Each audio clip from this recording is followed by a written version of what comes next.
Hello, Charky. Hey, Cass. Welcome, one and all. Welcome to the Bad Game Hall of Fame. Welcome to Bad Game Chance Time. This is the show in which we play Bad Game Chance Time. But what is Bad Game Chance Time? Well, we've done 16 episodes of it so far. This is the 17th. So just go watch one of those. Nah, just kidding. I'll give the skinny on it. I'll run down the rules. Because any episode of anything could be someone's first time, potentially.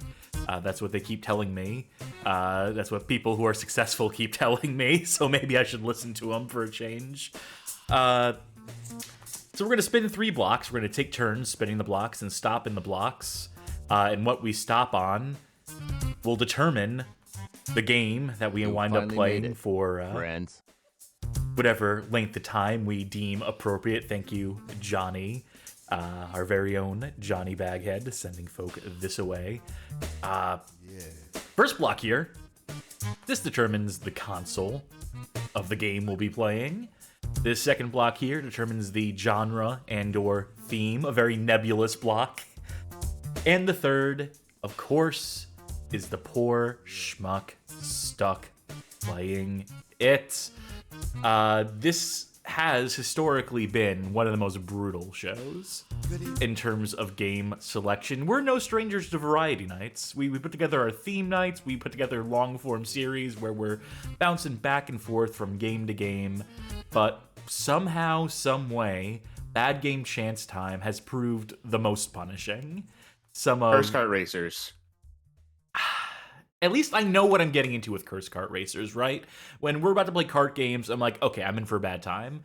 When it comes to Bad Game Chance Time, there's always that hope, that illusion, that maybe, just maybe, despite the fact that I'm specifically going through games I have tagged as bad, that there might be a good game in there. Just maybe the fact that we're choosing bad games on purpose will end up proving otherwise. You know, what it really comes down to is that our luck is such that there are nights where I end up playing like 6 games in a row, nights where you end up playing 6 games in a row, nights where you end up playing nothing but SNES platformers, which is my least favorite combination of thing in the world, potentially. So it's the chance to like get on those streaks that really kills me with this one. But you know what else kills me is probably my caloric intake. So maybe, just maybe, I should stop pigging out so much and consider taking a cue from Charky's Stream Snack. Yes, historically, my most healthy of snacks that I have every week, every other day. Celery and peanut butter again tonight? Yeah, well, first of all, we're having Alani New Peach. I forget the actual branding name of it. It's Peach. You know, I should get it right. I always say like the full name of everything, so it's Juicy Peach. There we go. And the snack tonight is zucchini bread. This is I'm sure that there are other recipes, but this is a family recipe. If you've never had zucchini bread, Cass, have you ever had zucchini bread? Yes. Oh, yeah. Good, isn't it? Yeah, it's pretty fucking good. I like all sorts of weird gimmick breads. Ever since I determined that potato bread is so much better than white bread, I was like, maybe I should give other vegetable breads and other oddball breads a chance. And it turns out bread's pretty good, no matter what you put in it.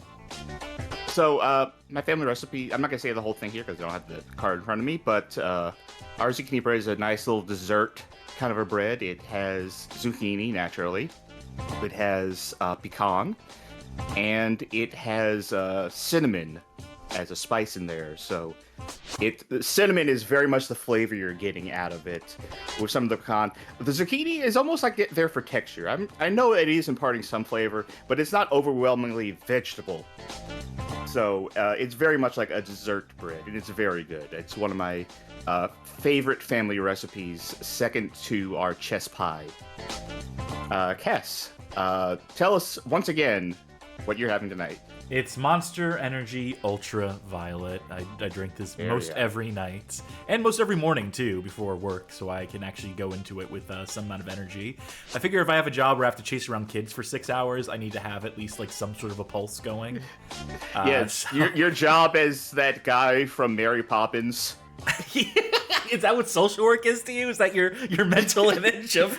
No, you just said I gotta chase around kids for 3 hours. I'm just thinking of like that one guy. I forget what his name is. I think it's literally like the child taker or something. Anyway, someone would call that slander. You thinking of me that way.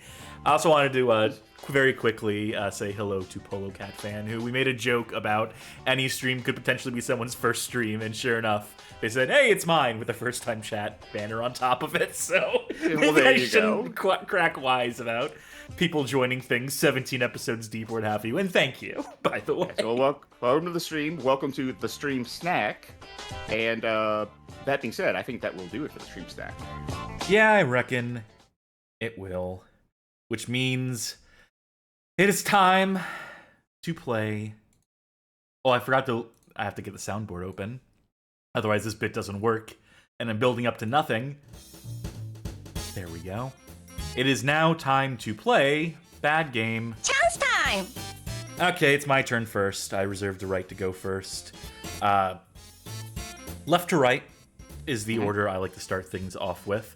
It's all arbitrary. None of this makes a difference. No, realistically, what order we choose the blocks in, it doesn't make any sort of determination as to what we land on. It's just a gimmick that we use to tie the show together. I mean, it helps build suspense. That's right? true.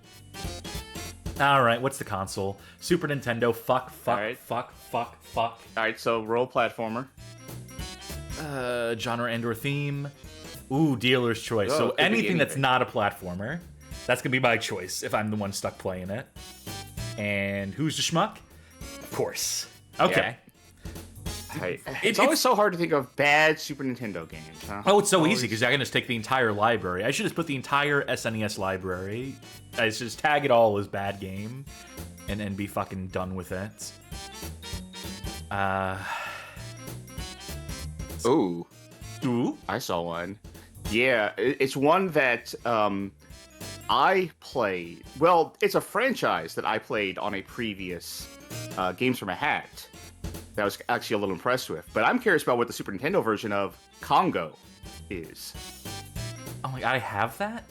Congo the movie, the game. Well, this is a prototype, I'll have you know. No. So whatever Congo this the is, movie, The Secret of Zinj. is unfinished. So I think I know this one, and yeah, it's worth showing off. I don't remember how finished this is on a scale of unfinished to finished, but we will see. I'm just very curious. Yeah, no, I think that's reason enough. And 1995 release was in develop, or not release. Prototype is dated as 1995. It was being developed by Visual Concepts and was to be published by A.T.O.M. So let's get into it. I think, if I recall correctly, this is a rail shooter. An SNES. Oh, you should love this. I should theoretically love this. If not for the fact it is on the Super Nintendo, which is just a cursed console in my mind. It would also help if the game actually ran. Hey, there we go. Hold on. That wasn't the name of the movie, was it? Congo. What was the name of the Congo movie in full? I think it's just Congo, isn't it? Let me see. Yeah, it's just Congo. I wondered for a moment. I really was hoping that the title of Congo was Congo the movie. Sick. You ever seen Congo the movie? No, I've seen people talk about it, but I've never seen it. I think I've seen it and I forgot every single frame of it. Ooh, the text is blue this time around. Yeah. Dynamic title screen. Now I see where Kojima got his inspiration for the Metal Gear Solid 3 title screen. I wonder if this was going to be compatible with the Super Zapper, whatever they called it for the Super Nintendo. Probably Super not. Scope. Super Scope. Sorry, we have to download the game in real time. My 56K modem. And, you know, I'm streaming at the same time, too, so I'm really tying up the phone lines. Sal delivers a disturbing transmission. It's called Sonic Eraser. No, he's just fucking... Okay. All right, we're good. Yeah, can you clean that signal up? I want to see these gorillas jib in higher resolution. So, are you playing this, or is this, like, the demo that's playing as part of this cutscene? I am playing. I have active control over the crosshair. Okay, we're losing transmission.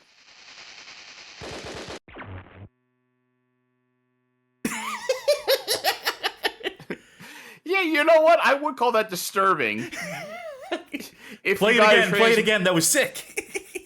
If you just got a transmission of gorillas, like, exploding into pieces. Oh, of course there's a plot about blood diamonds. Of fucking course it That's is. That's what the movie's about. It's about, like, diamonds and shit. Tiger Chimera says, this looks like a meme game I'd play on early Newgrounds. Yeah, it's part of the Assassin series. Assassin Gorilla Edition.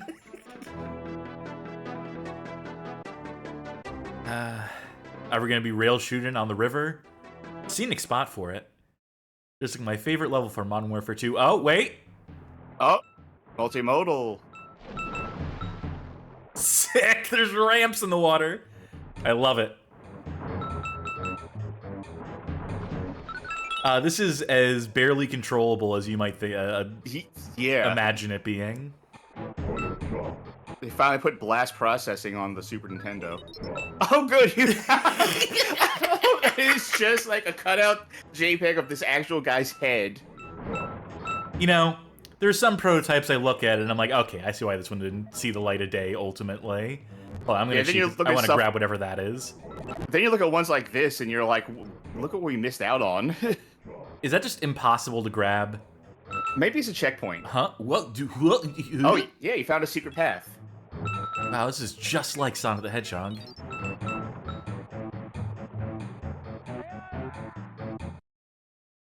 Alright, let's see if I was right about that being a checkpoint. No. Nope. Also, the screen shake effects make me think there's probably like a rapids trailing behind us, so if we just stood still, we'd be consumed by the flood. It's also extremely hard to tell because of the color of everything and the speed of everything moving. But yeah, you're collecting diamonds. It's like panning for gold. We're panning for diamonds. Yeah. Fuck this. So no idea what that is. Yeah, I wonder what that is. Well, maybe they had ideas for the finished version of the game. Yeah, that's the thing. Is it could have been something that they just didn't have finished in the prototype. Or maybe they're just like, man, this pyramid looks sick. We got to put it somewhere in here. The investors will love it. I'm really trying to remember the movie of the plot of the movie Congo. I know there's the good monkey that comes with the group, who is like a Coco analog. Well, Coco's evil. Coco's a cruel bitch. Yeah. But people didn't know that at the time. But this is so fucking... I have to wait for this thing in real time to pass by me every time I want to make one of these turns. Otherwise, I capsize. Right. They brought the good monkey with them who knew how to talk with, like, one of those Stephen Hawking's machines or something. And they were trying to find diamonds in the Congo, and the diamonds powered a space laser. I think. Tale as old as time. And there's like an intelligent ape society, and it wasn't like a magic thing. It was just like, no, they're smart. Is there a Gorilla Grodd type gorilla?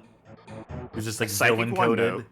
Oh, villain code? Yeah, I'm pretty sure there was. Now they did sell action figures of Congo. Oh yeah, of course.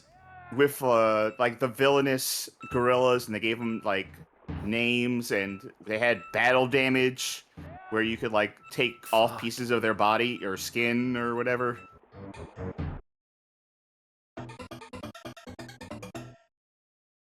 Congratulations. Found 2 out of 12 secret areas. I'll have to do better next time. Ugh. It opens with something cool and it quickly turns to shit. The story of so many SNES games. Okay, I pulled up a picture of the action figures to get their names. The good monkey was Amy, and then here they have 2 villainous monkeys, whose names are Blastface and Mangler. Do you think that's what the gorillas call each other in, like, their native gorilla tongue? Yes. Which translates to something entirely different in English. The fact that they use, like, the same phonemes and letters as us is, like, a very weird coincidence. Especially the fact that they translate the thing that they sound like our words. This is brutal. It's impossible to parse this stuff. I don't know if you noticed, but this piss river we're going down, yellow and brown on the color spectrum here, very close to each other. You know what color the branches are? Brown. So that makes this whole prospect quite difficult to visually parse. But you made it. Yeah, because I cheated. A diamond covered in piss. Sell for king's ransom. I'll buy it at a high price. Oh my god, this river. I'm over it.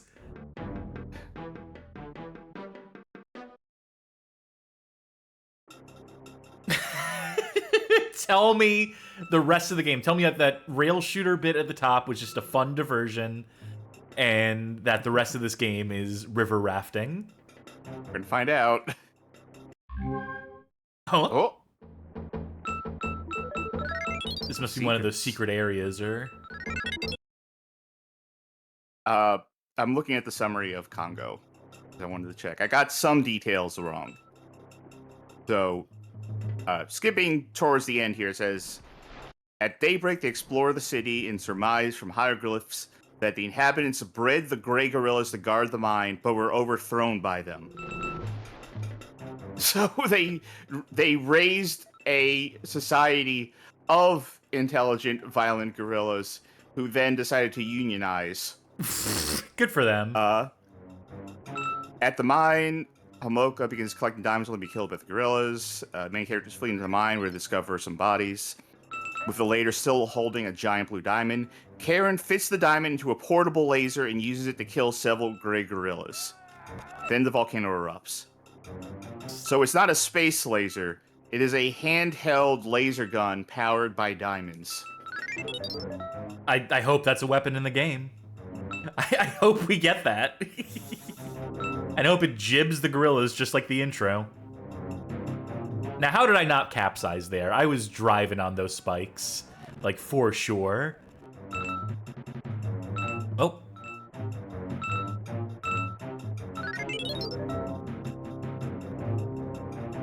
Didn't die there either. Do you think there's someone who has gone out of their way in this prototype of this game to collect every diamond on the stage? And if so, how big a loser do you think they are? On a scale of 1 to 10, I vote 10 for this theoretical person, who I hope doesn't exist. Let me check something. And then type in Congo. Yeah, I'm the world record holder for the Congo prototype on SNES. 0 active players for the SNES game, but one person did do... Okay, here's your answer. There is a 80% run, that's 42 minutes. There is a category for the 100% run, but no one has done a run for it. Small miracles. Also, the world record holder, the moderator, and the only person who has ever contributed to Congo's Secret of Zinj on speedrun.com is the same person, whose name is Super Nintendo. That's real. SNES is just their name. Well, oh, I see why you stopped talking. Yeah. The team prepares for the dangers that the night will bring. I see a gun on screen. River, river, river. Nope. Yes, here we go. Very much T2, the arcade game, we'll say. Way better, though. You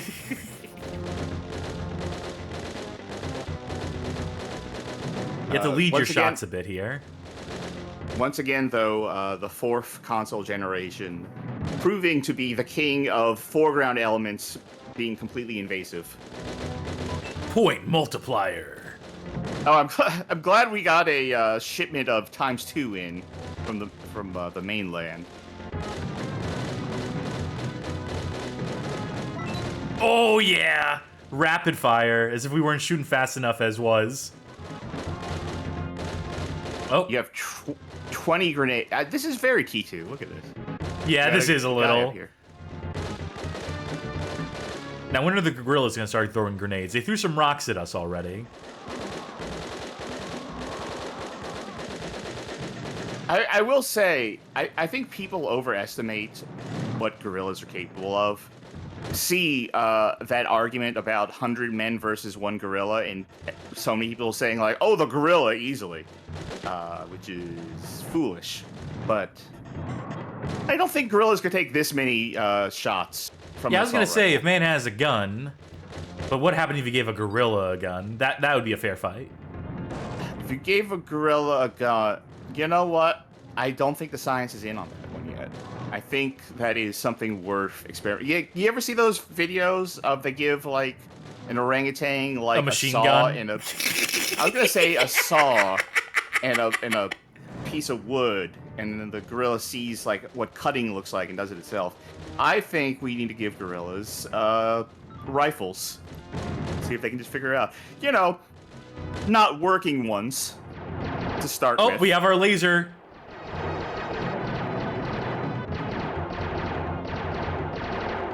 Yeah, I'm waiting for the John Wick movie, populated entirely by stunt gorillas with guns.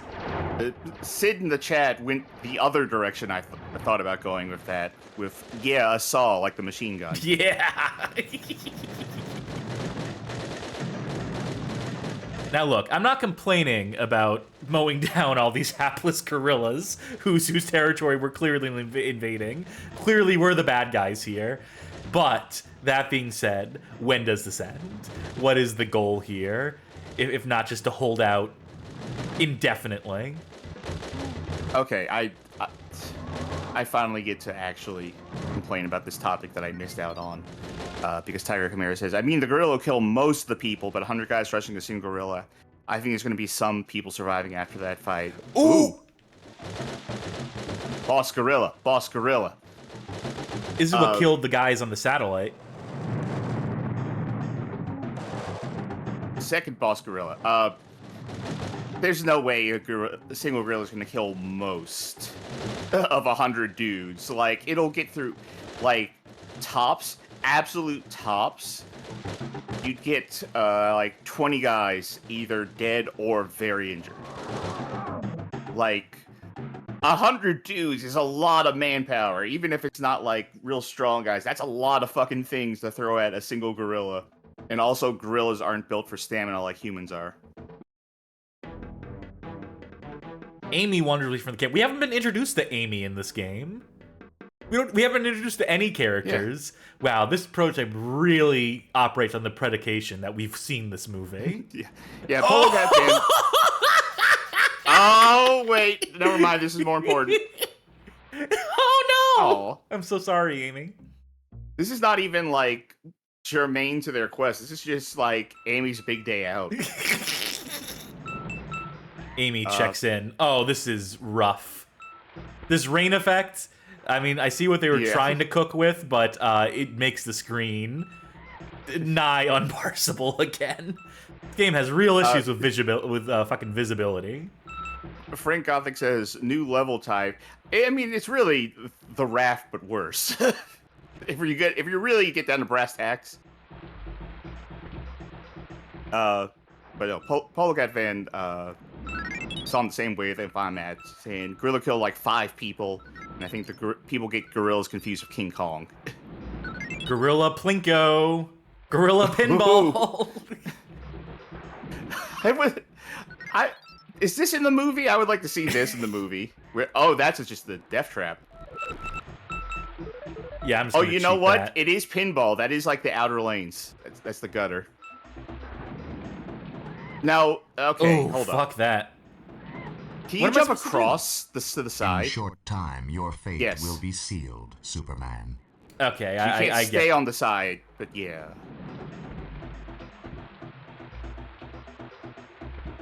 Thank you for the redeem on Solve My Maze. Fuck.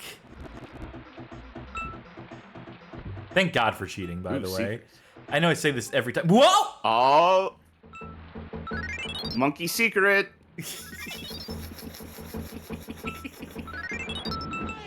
Wow.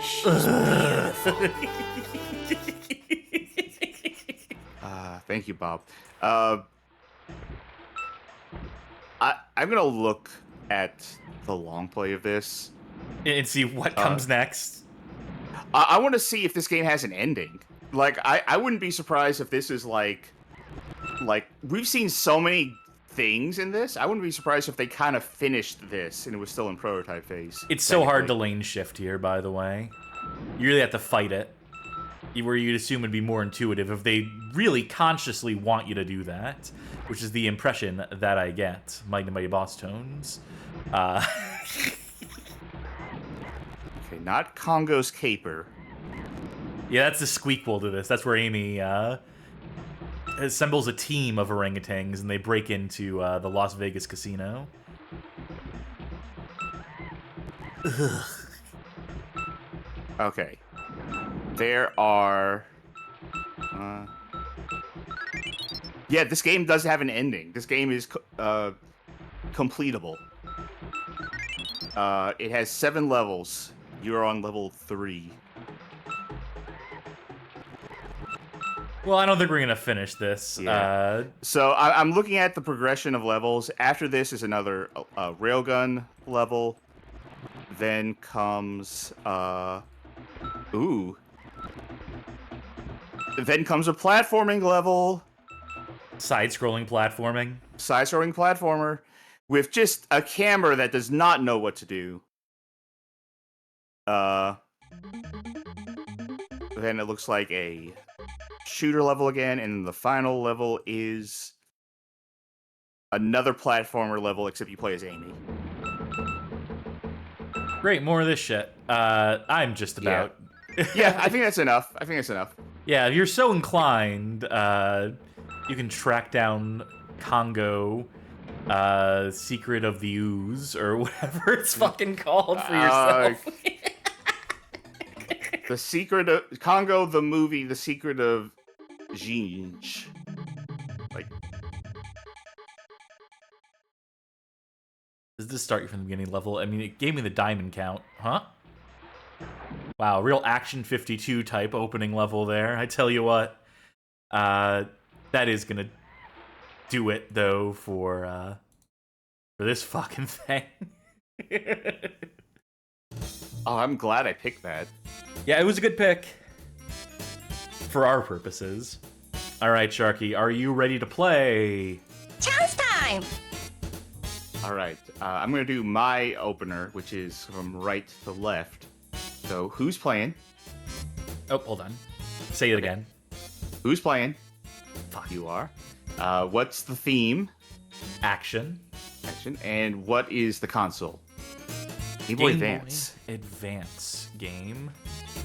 And I'm the schmuck. Alright. I think we'll make this work. There's enough Game Boy Advance games here in the library that...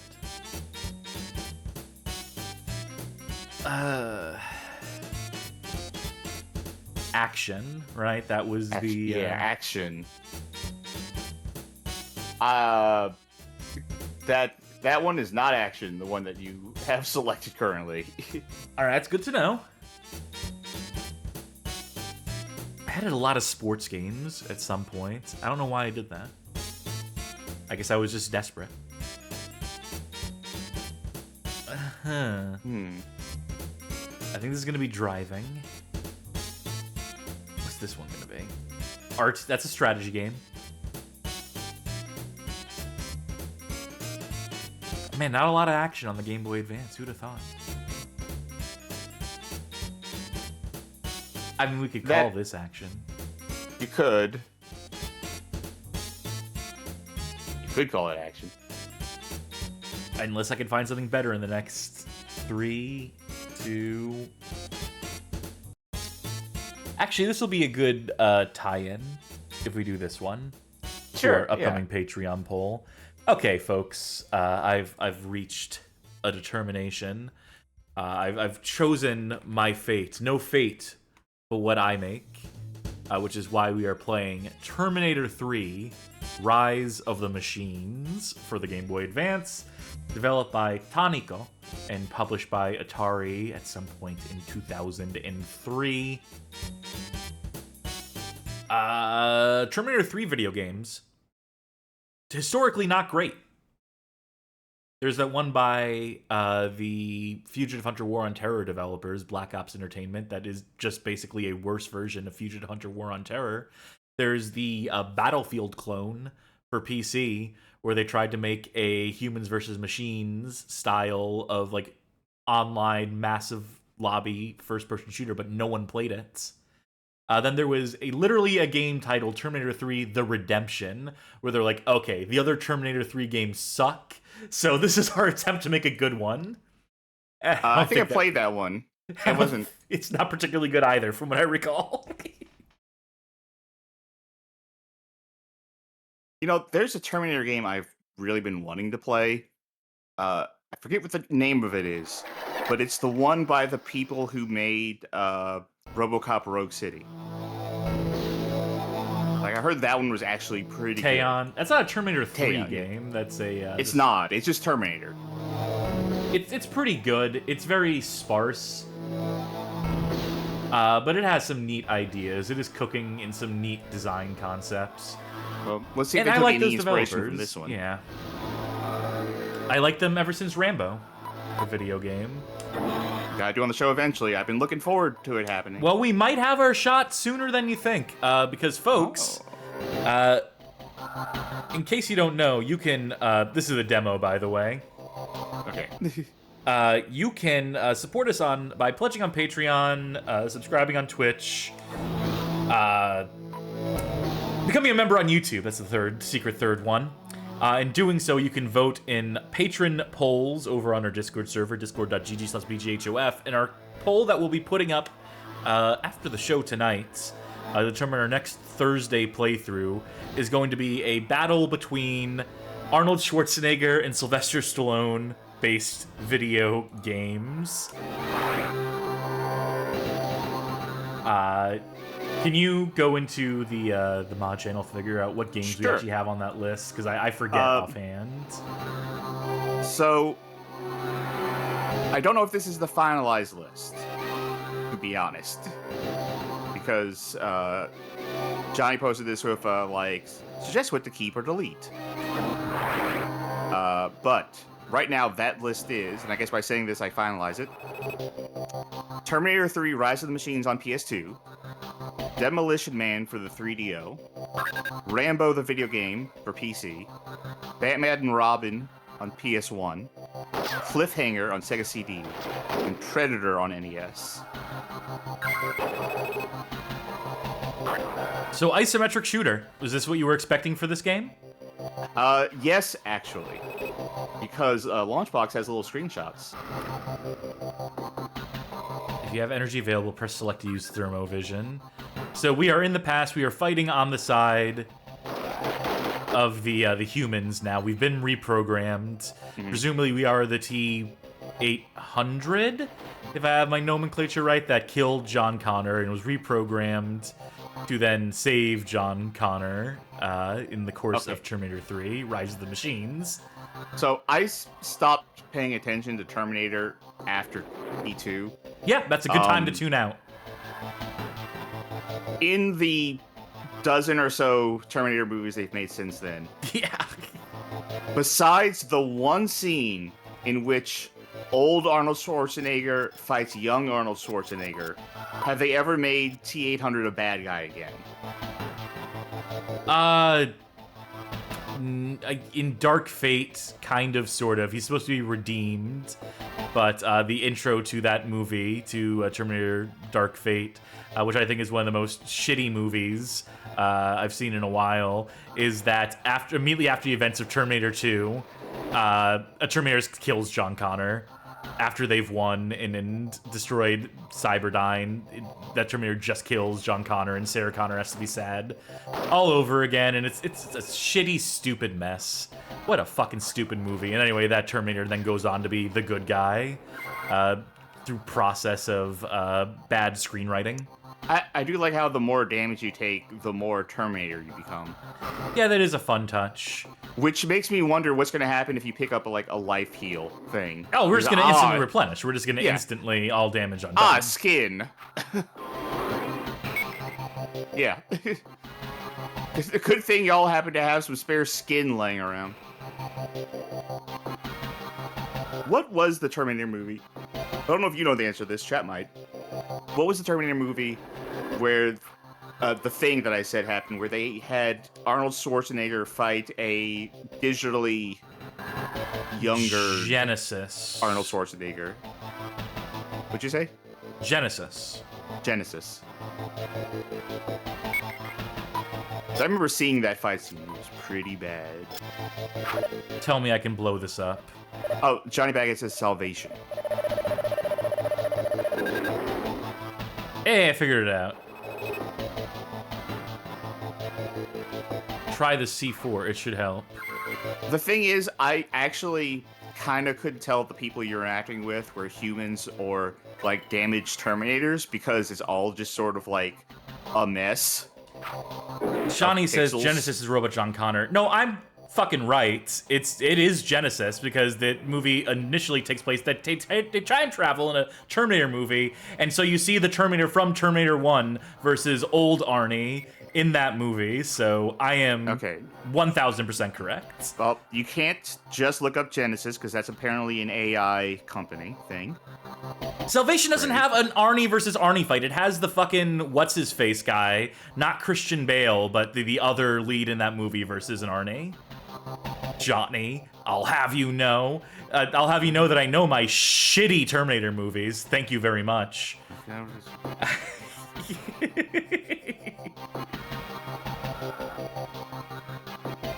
Oh, I think this is the generator. It's not obvious. Even though they told me specifically where it was, and the little mini-map indicator also points directly to where it is. Yeah, I'm looking up on movie clips, and yes, you're correct. It is Genesis. This microchip is booby-trapped. Skynet is spawning troops at your coordinates. Hate it when that happens.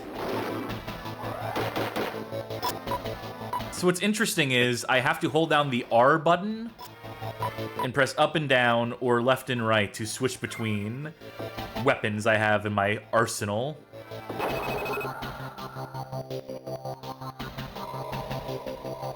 So different colored enemies have different strengths, evidently. This is good to know. All right, elemental damage.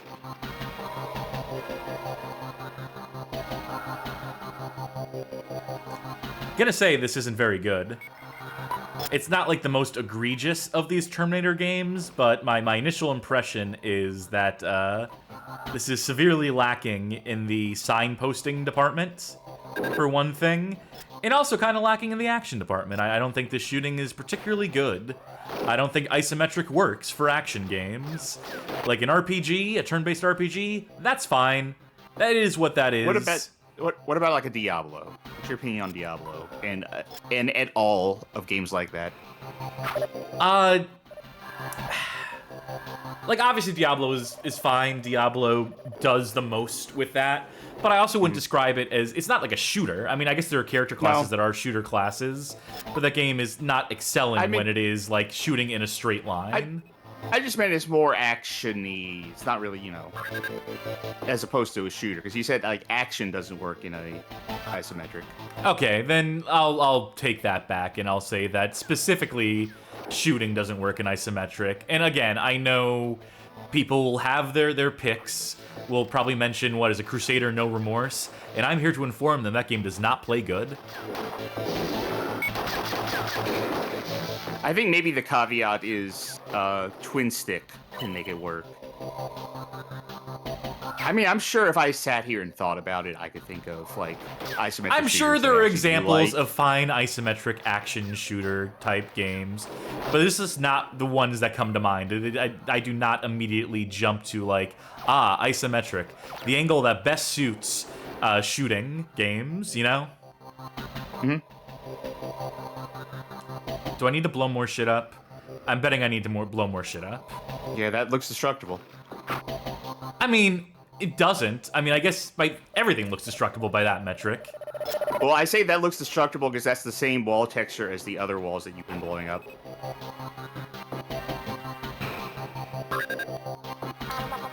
And it was also not flush against the wall.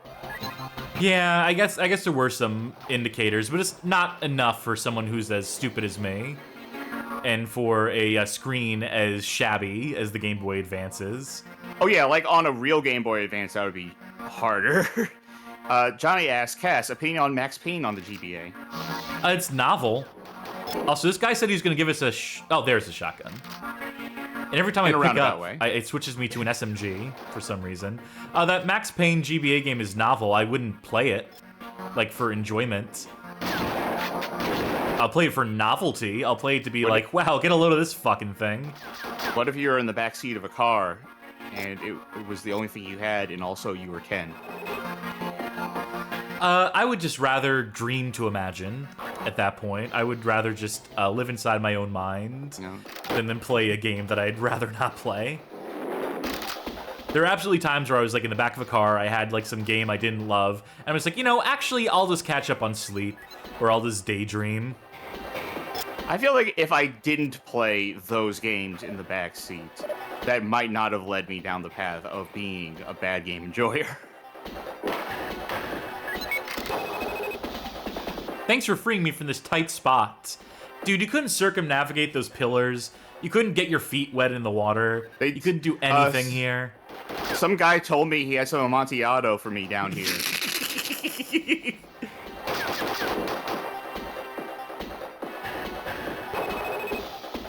God, we sure are doing a lot of talking to humans in this game. We sure are it's playing more buddy-buddy. I think it's more like humans are doing a lot of talking at the robot. Speaking of talking at the robot, speaking of talking at the robot, did you see what Elon Musk did? I'm gonna take the sound as a no. No. So, some famous shithead on Twitter said, like, God, Grok is so woke now, because he keeps trying to paint me as a shithead, because he's a shithead. And someone in the response directly asked, I said, Grok, why do you say such bad things about this user? And Grok is like, well, I report on things that are factual, and I use many sources. Some sources, including, Media Matters and Rolling Stone, have put out articles describing how this person's a shithead. Not the exact words, And, that's why I'm so sorry if I have offended someone. And Elon responded at Grok, directly telling Grok, like, you are a bad AI. You shouldn't do that. And then another response saying, only a stupid AI would trust something that, Media Matters or Rolling Stone says. You are getting patched this weekend. Which is a lot of things to look into it about, the nature of AI, the nature of how, bad it is for any of us to put our trust in these things when it's very clear that they can then be altered to not tell the truth or have any sort of thing beyond, like, a very strict bias. But also, just Elon, like, yelling at his computer toy and trying to shame it, saying, you're a bad AI, only a stupid AI would, like, go. do a thing that I can't say without getting demonetized. Go get a fucking life or something. Go reevaluate who and what you are. If you are yelling at an AI, the AI that you commissioned to make, as if it was a bad little boy or something. Like, what the fuck is wrong with you, you moron? Well, what he's trying to do, he's trying to make T800 here. That's what he's hoping Grok would evolve into. But woke. Yep. ProStriker says Elon probably yells at his PC all the time in his cartoon. Yeah. Yes, I'm absolutely positive you're right. And if he yells loud enough, maybe the little men inside the computer that make it work, which is how I assume all technology works. And I feel bad for them having to do our show, too, because this must be the most miserable shit to make work. Like, you remember, like, back in the day where, like, everyone was... Not everyone, but, you know, where more people were convinced that he was, like, a genius or something, and, like, he was in, like, Iron Man as, like, you know, supposed to be like, oh, another brilliant mind, thank you. And in one of those Star Trek shows, the newer ones, they were talking about, like, oh, the greatest minds of, you know, history, like Elon Musk, like, which, if you have enough money, right, people, you can tell anyone you're smart, and people will believe you because you have enough money. And because that's just how it is, right? Like, that prosperity gospel shit, that people think that by virtue of having a lot of you are a better man, even if your money came from, you know, emerald mines in South Africa. It's like, oh, but he must be smart. Did you see this, by the way? Yeah. Remember this great scene from Attack of the Clones?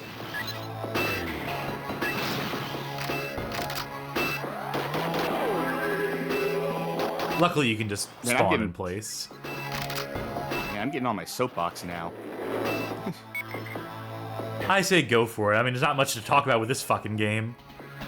Yeah, it's just making me think about it. I was watching this interview yesterday where it was Fantano and some other person, I don't remember his name. But the person, not Fantano, was brought on to talk about Timbaland and his use of Suno to, like, generate beats and stuff, and how it's kind of very obvious that he's just, like, jacking beats from people who send it to him looking for work, and then putting it into Suno and saying, like, look what I made, without getting their permission. And the nature of Suno itself being, like, a machine that steals things, because, like, the guy who runs it, like, admitted, like, oh yeah, like, anything that's just online, we just use it. We consider that free. And also that guy saying, like, we want to make music, we want people to be able to make music even if they hate making music. And he himself said, like, I used to make music, but I fucking hated the process of doing it, so I wanted to make Suno so I could make music without actually, like, why the fuck are you making music? What is the obsession with making music, doing a thing that you hate doing? For the clout, for the fame, for the money?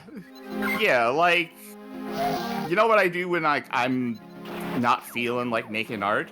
Is I don't make art. I just don't. I just take a break, or if it's something else I try and I don't like it, I'm like, you know, this isn't for me. I don't bullheadedly go like, well, I have to do it by any means necessary, even if it means stealing from someone. But the guy was talking about this, and while he was talking, he was like, now look, you know, I use ChatGPT sometimes to help me, like, frame things or, you know, help me out in my work. And I immediately went like, okay, I don't have to listen to this guy anymore. He's a loser.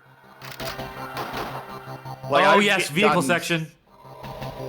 I have gotten so hardline against ChatGPT and all of this AI stuff over the years. Like, I thought it was kind of cool to begin with, like, in the early days. Like, I thought AI was funny. But at this point, I'm like... No, the battle lines have been drawn. drawn. It is loser shit. It's loser shit to use this. Like, if you're using it to, like, write emails and stuff, it's like, fucking do it yourself. Learn some critical skills.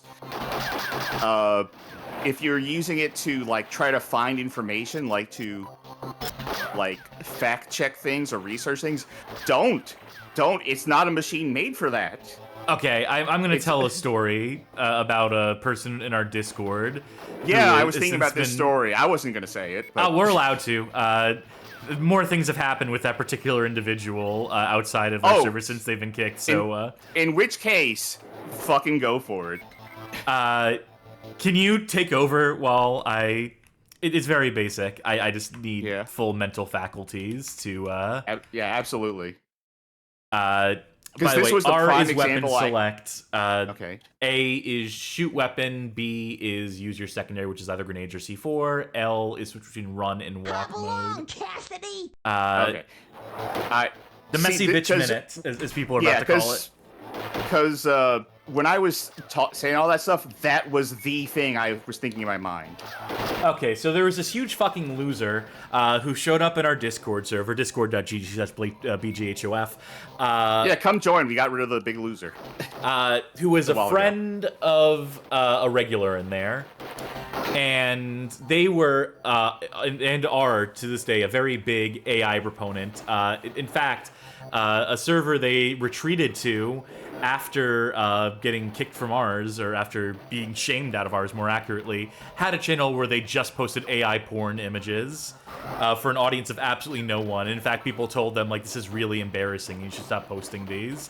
And they bravely didn't listen to them. But anyway, the experience we had with them was that we were scheming for our Painful Pinball streams, our series of stream in which we played painful pinball video games. And we were talking about it in the call, in the voice chat, and Interesting. And I see what happened. We were sort of looking for, like, you know, just like a list, like if there was like a list that existed already of bad pinball video games, which, you know, there were a couple, but we were trying to just like source them basically. And this person took it upon themselves. There's a giant fuck kite. Yeah, they had to censor it. This game is rated T for teen. They took it upon themselves to generate a list using ChatGPT. I said, I had ChatGPT make a list of bad pinball video games for you. Here you go. And I looked at the table, and of like 20 entries on it, 10 of them were not real video games. 5 of them were pinball tables, as in not video games, but actual pinball tables. You have to switch to a C4 or a grenade or something by pressing R left. Yeah, I started to figure that it was going to be a... And so I told them, like, hey, this is actually completely useless to us. This is actually just, none of these are real. And the ones that are, like, don't count. I think it had, like, what's that pinball game we like? Flipnick was on the list. Yeah. So I'm like, I can tell you just straight up that this list is bullshit. And he's like, oh, okay, sorry. I'll add more prompts. And I'm like, no, that's not the problem. Yeah, I told it to be more specific, to include a release date, so that way it won't get it wrong. And then it proceeded to get everything wrong again. And I'm just like, this isn't helping. And he's just like, well, what do you want me to do? What prompts do I need to type in here? I'm just like, just don't. just give up. This isn't helping. And everyone in the call was roasting them. And I was trying to be diplomatic because friends of regulars, I'm not trying to be like... I mean, I'm lying. I am a messy bitch who lives for drama, but in this case, I was being unusually restrained, and I shouldn't have been, because this person was a huge fucking loser who had no idea what the fuck they were talking about, and then proceeded to do some really shady shit that I can't get into here.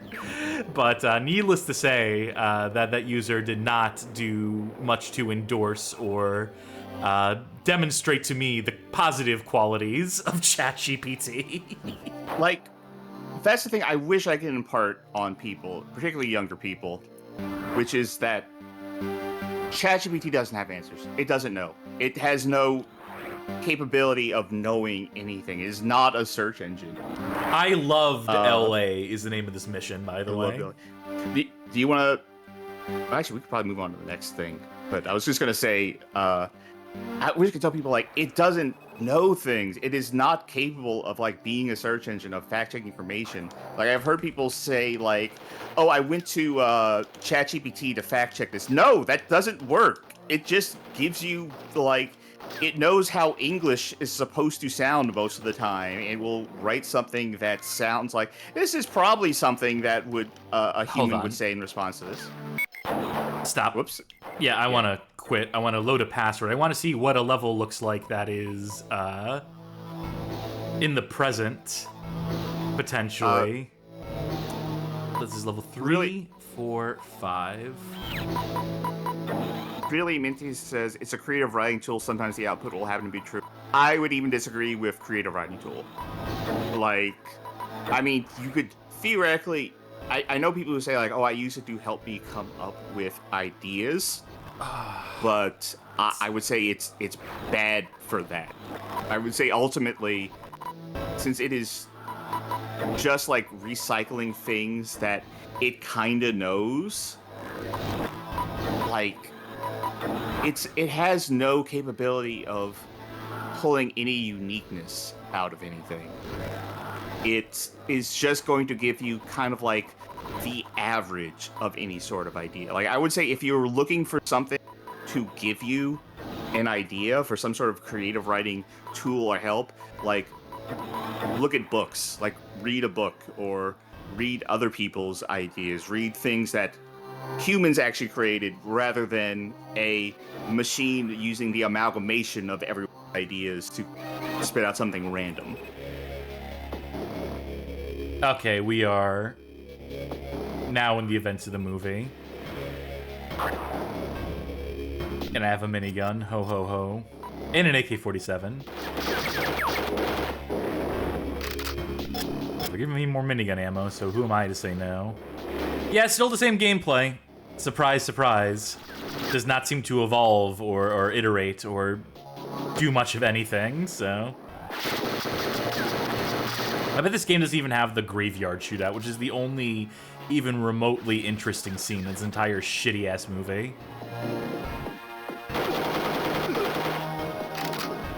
Are we just killing SWAT guys?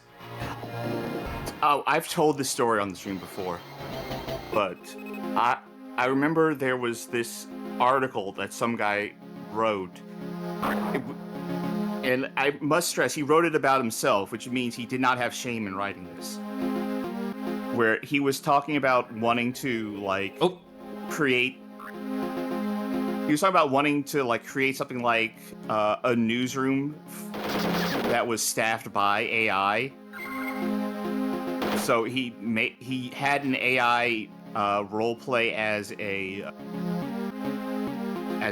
editor or something for him, and he had the AI like assume like a female name, and while typing in prompts and getting responses, he was like, oh, like in my conversation with her, she was the smartest, funniest, most well-researched and engaging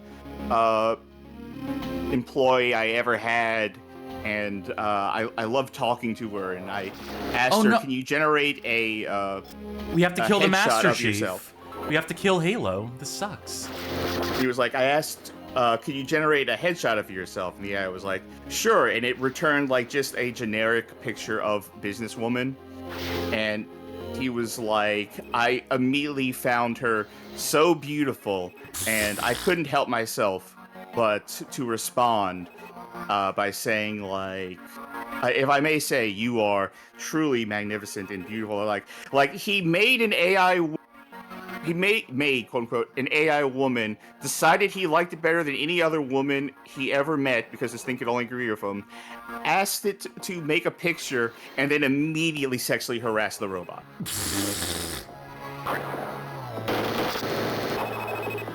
And like, of course, when he then said he apologized to the robot, and the AI was... Because all AI can do is glaze. It was like, oh, no problem. I actually enjoyed when you told me these things. And I also really thank you for being such a considerate man to apologize. You didn't need to. And he was like, phew, good thing. It was like, God, we're so pathetic. Not we. You and I. We're cool. No, we're cool. But we're above all this.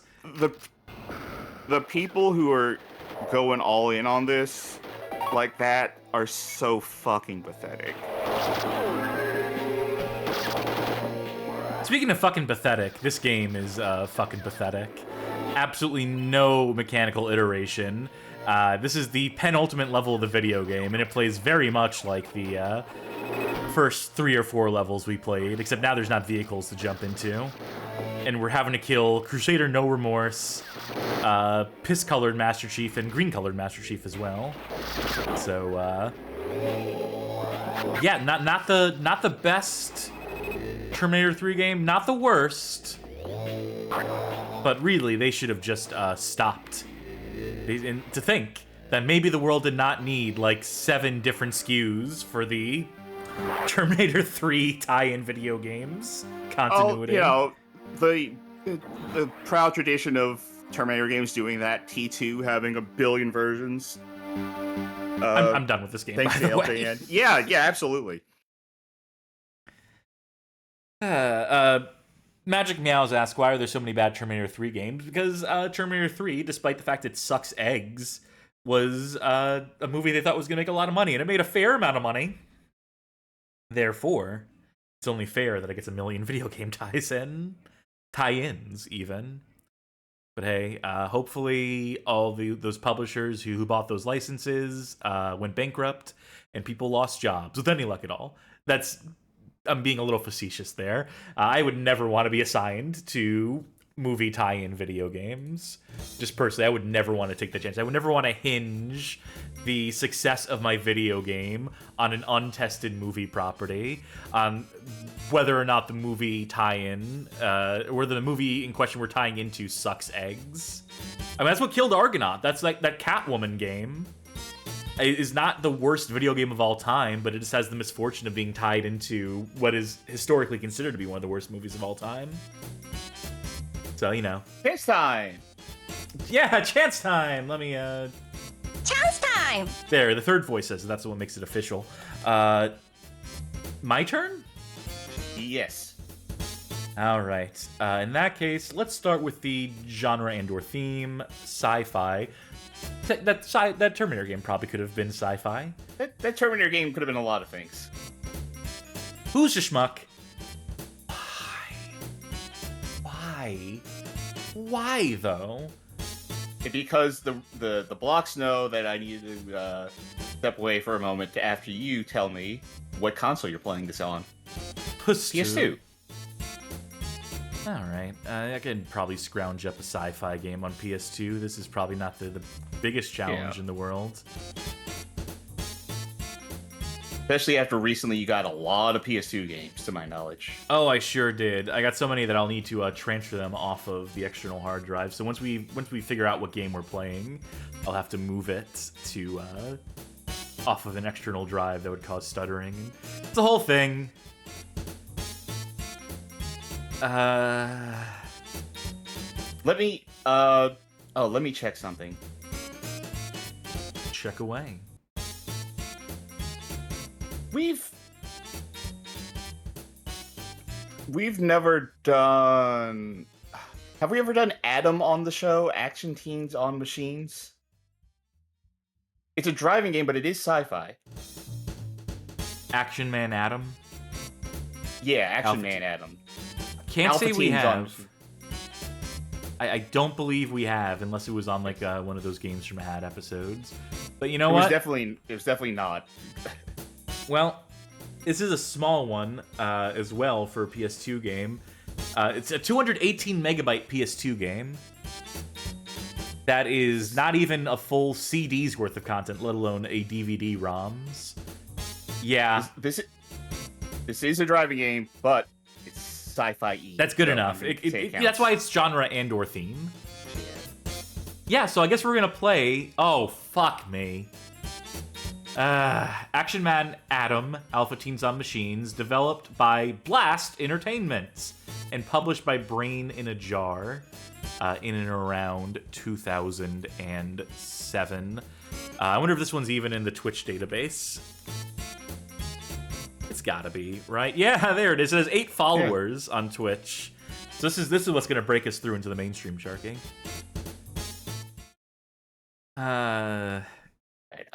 be right back as you start this. Oh yeah, leave me alone with this, why don't you? Oh, Slime Generator says you got it reversed, published by Blast, developed by Brain in the Jar. Yeah, that's what it should be, but I've long been bemoaning how bad the Launchbox Games database is, how it needs a complete overhaul because so many of these fields are completely wrong, and this is one such case. And I should have known better. I know well enough to know that Blast Entertainment is a publisher and Brain in a Jar is a developer. I've been deep enough in this bad game shit for long enough now. I should probably have flagged that.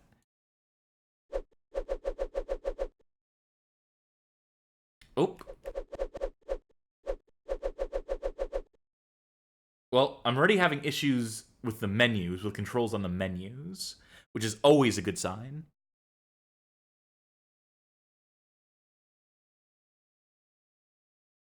Mm-hmm. So far, so Trisha.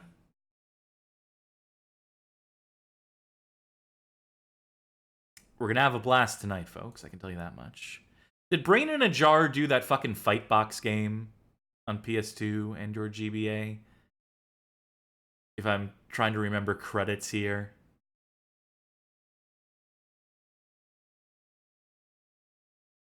I might be wrong about that. But something I want to believe in my heart.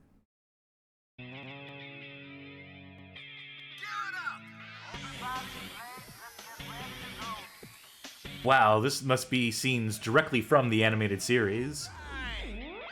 Oh, this might actually be. If I recall correctly, Action Man is like a European G.I. Joe. And this is clearly some Saturday morning cartoon spin-off type deal of Action Man. As if Action Man itself was not enough of a Saturday morning action cartoon. Really Minty points out this is probably like 80% of the disk space. We mentioned this was like a 200 megabytes fucking CD-ROM image. So yeah, this is probably the bulk of the space on this.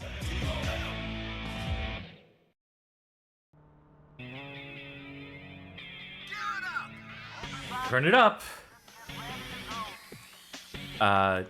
I'm pressing start.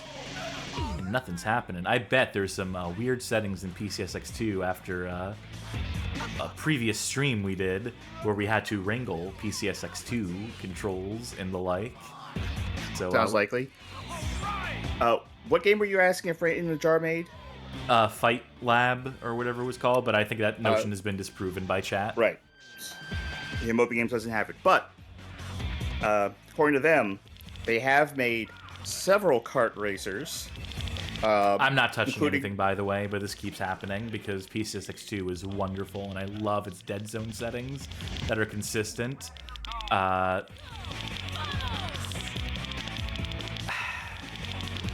about to fucking restart this thing and hope that it works, even though it might not. Yeah, try that. Anyway, they did several kart racing games, so maybe we'll see them in the future. But they also did a game called on PS2 called Captain Scarlet. Not touching anything. Unplug your controller. There's no reason why it should be picking up your controller, but PCSX2 is such a piece of shit on the back end that it might just be fucking with stuff. I literally don't have your controller bound in any capacity. Yeah, I unplugged it. Yep, now it fixed it. Hey, PCSX2 team, fix your shit. Fix your fucking controller layout screen. Just rebuild it from scratch. Because whatever you're doing sucks ass. And by the way, a profile shouldn't apply to every single setting across like all the different ports. It should apply to per controllers, you fucking hacks. But thank you for making PS2 emulation possible. So Brain in the Jar made Captain Scarlet for PS2 based on the TV series Captain Scarlet and the Mysterians, which is one of those, you know those shows where it's like just puppets? It is just like the creepy wooden puppets. Yeah, Thunderbirds Go. Yeah, it's one of those. So they made a game based on one of those. So I gotta check that out later. Yes, yes, I know it uses autosaves. Oh, I see. I have to delete the name player there. There we go. That's as much as this game is going to get. I'm not giving it my government name.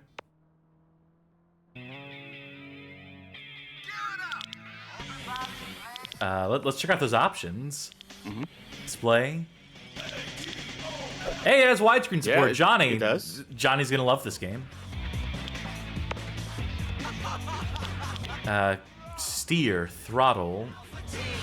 Oh, you can use the right stick like throttle brake if you're a real sicko.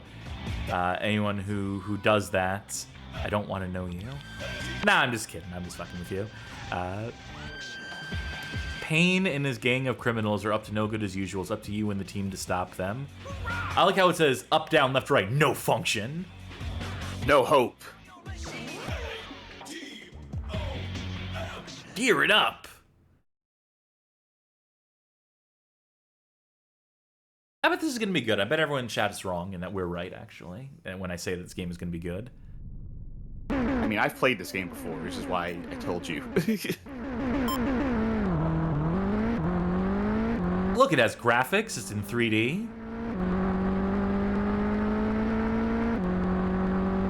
I know there's something you can do while driving to make the engine get real weird with it. Well, I'll already say the steering is non-existent.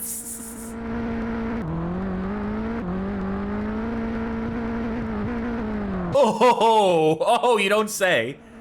Oh, so physics. It's a physics racer, much like a Living World Racing. Our benchmark for quality. How are you feeling about this engine noise, by the way? Well, I'm looking forward to a full 3 hours of hearing it, which is as long as I assume this game is. I'm probably highballing it there. Oh my god, how... The turning, like I said, non-existent.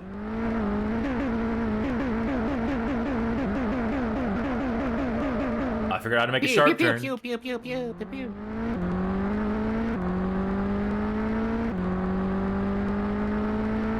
Alright, I'm gonna nail this shit.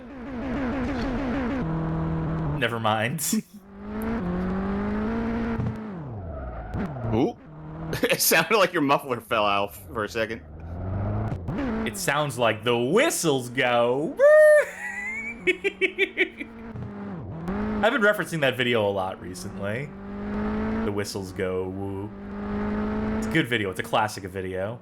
The classic of car modification. I'm waiting for the Fast and the Furious Sick movies trick. to incorporate whistle tips. Are they still about... They're not even about racing anymore, right? Oh, no. They've long since dropped that conceit. Oh, I like how I like how the view camera we got of the void. Yeah.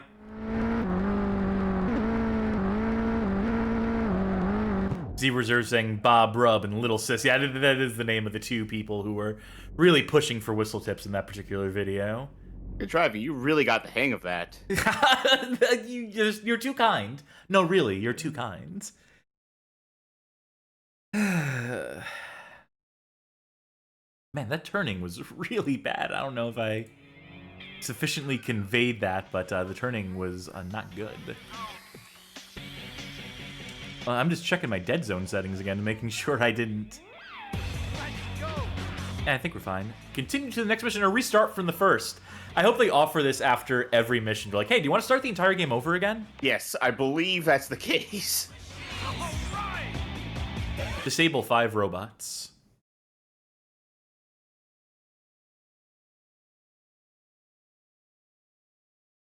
Mm-hmm.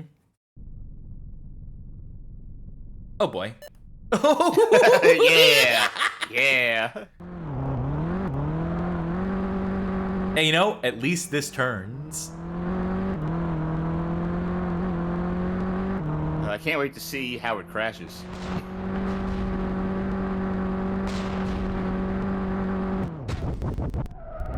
Like that. I like that noise too. That. So you'll notice that there is a radar, but you are on a track, so its helpfulness is very dubious.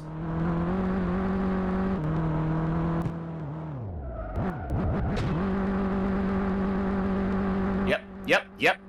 Mm-hmm. Yep.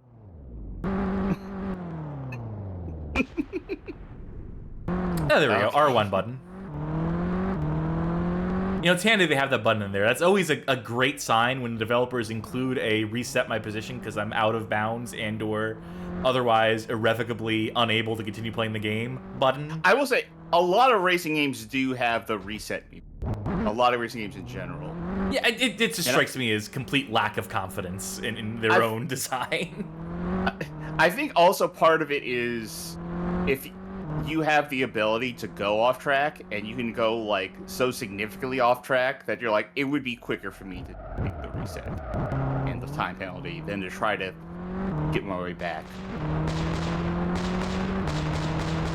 I mean, you know, unless you have something that's like as tightly made as like Burnout, where you don't need that. And I think games should aspire to be like the old Burnouts. Well, that's one down. 4 to go. He should fly off every time you hit something, right? He should like ragdoll. This is like me when I was first learning how to skateboard and I couldn't figure out how to turn, so I would just crash into walls, and then when I did, it would sort of turn the skateboard around too, and I could sort of like push myself off against the wall. Now, you do have limited ammunition. Wait, no you don't. What am I looking at? Is that your speed? Okay, that is your speed actually. No. So bottom left is what gear I'm in. Yes, and then in the middle is your speed. It just so happened that while you were shooting, you were going down 1 mile per hour with each shot. All right. Now your health bar. How would you describe your health bar? How is this system it's work? about gradient. My health right now, it's about like a radial gradient, give or take some arrows. Oh, I broke my arm. That's gonna be like a paint bucket tool, I think. You just find those like Gronk droids from Star Wars. Sharpshooting, well done. Mission passed. Gear it up. I feel like I've really been gearing it up, Sharky. I don't know about you, but I feel like I've been gearing it up personally. I think I'm ready to join the action teams. I'm trying to remember. You want to restart from the beginning of the game? Yeah, I want to relive those first 2 missions in perpetuity. Okay. Now we're in the actual game. Oh, those are just tutorials. Yes. The real game begins here. The real Action Man A.T.O.M. Alpha Teens on Machines begins here on the freeway. I hope there will be other cars on the freeway. It's an escort mission. Of course it is. Why wouldn't it be? If you didn't read that intro there, I was telling you what to do. Yeah, no, Remember that Civil 2000 game where you like protect the car? Yes. Like, this is that. Thank God we're not driving during rush hour. It's Okay, so the green dot behind you is the one you can't let die. Yeah, I had a hunch.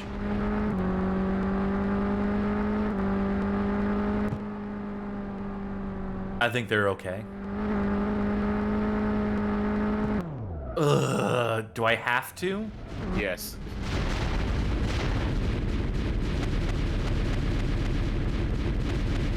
I'm holding the shoot button down.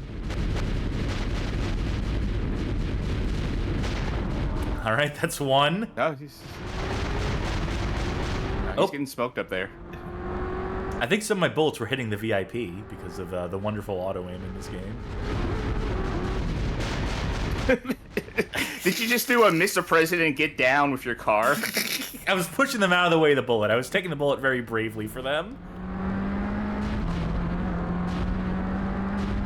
Sledgehammer says, no shit, these might be the fakest Chance Time games yet. What's awesome is that I have no control over where I'm aiming. Is this my guy is... No. Oh, no. Huh? He's fine. He landed... oh. I think I blew up a random pedestrian. Yes. Or rather, the guy on top of your car blew up random That's his fault. That's not mine. This is wild. You want to Continue start the over next the mission? first mission? Tell me it just skips the mission. No. No, it doesn't. That'd be so funny. It's like, well, you failed to protect the VIP. Next mission. Let's try this. Try this on for size. Wing Commander. Well, I don't remember which Wing Commander. The one with Luke, with Mark Hamill in. I think you could just like fail missions and still continue and go down like alternate paths. And if you just like choose to deliberately like sabotage yourself in the first several missions of the game, or just like several missions in a row, like you see the alliance, you see like the team that you're working for getting like more and more desperate, and just like, well, you know, we can't win the war, but You know, there's this game called Colony Wars for PlayStation 1 that had like a... You went too far ahead. Dramatic zoom. as you were saying, There's a game called Colony Wars. I think the one I played was Colony Wars Vengeance.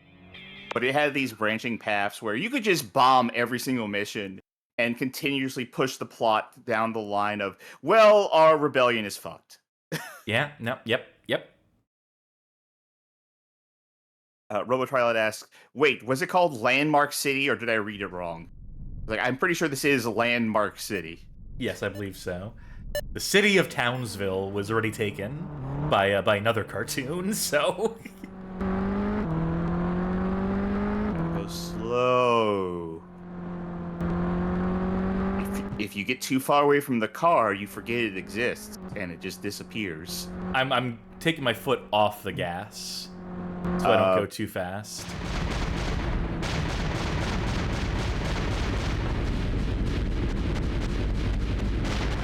I think I have somehow gotten past this mission before. I can't say this game gets any better.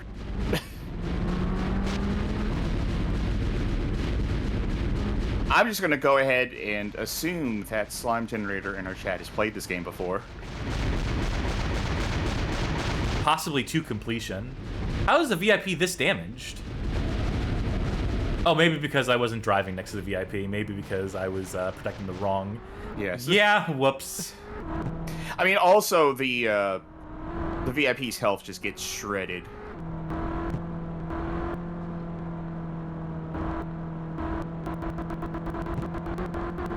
Slime Generator says, they have played it, but did not get past this level.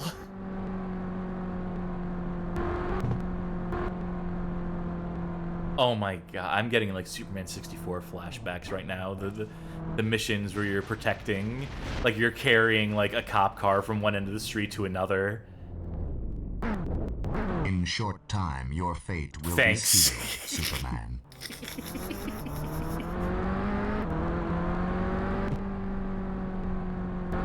You know, could I potentially take a left here? Oh no, okay, I can't. There's some Nope. red X's there. Thank God. I would hate to go off track in this driving game. I would hate to see what the world has on offer. The VIP is... Huh? Well, at least with the limo destroyed, Payne didn't get the shipment either. It's a shame about the hospital trip for the courier, though. That car was smoking. It was exploded. That man is dead.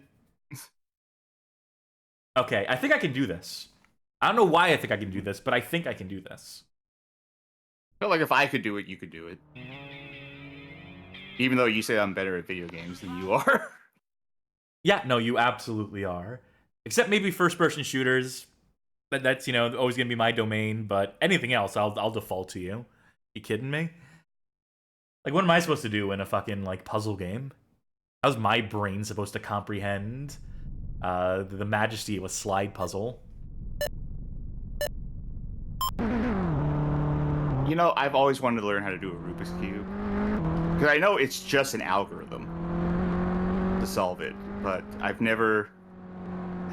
At any point in time that I've wanted to learn that algorithm, I've never had a Rubik's Cube. And anytime I've had a Rubik's Cube, I've never had the motivation to learn that algorithm.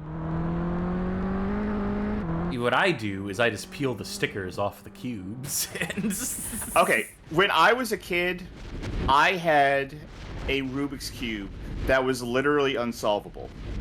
And that was because my sister did that, but she put it on wrong. So it was just in an unsolvable state. Has been known to happen. Also, you're shooting at the wrong car. I know. Tell that to the fucking dude at the top. That's what I'm saying. That's what I'm saying. The computer has decided the car shooting at the VIP is the least... Well, fuck it, whatever. I'm gonna take this guy out. Here, I'll spare them the indignity of getting... Actually, if you could put him on top of your car, never mind. Oh, it has iframes when I do that. There might be a strategy here. Well, your health is also very low right now.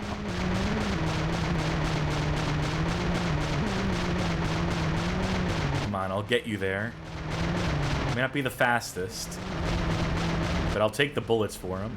Fuck. Nope. It's like they don't want to be saved. It's like they don't want to be protected. This VIP has a death wish. When you got the Slammo wrecked, the shipment had no... Oh, that was our vehicle getting blown up that time. I think I can do this. I think you can. Johnny says, games like this being so hard confuses me, because surely the target audience is 7 years minimum. Get closer to your mic. And yeah. How could I get closer to my mic? To put it inside of your nose. Just do whatever you gotta do. Or observe. Johnny says games like this being so hard confuses me.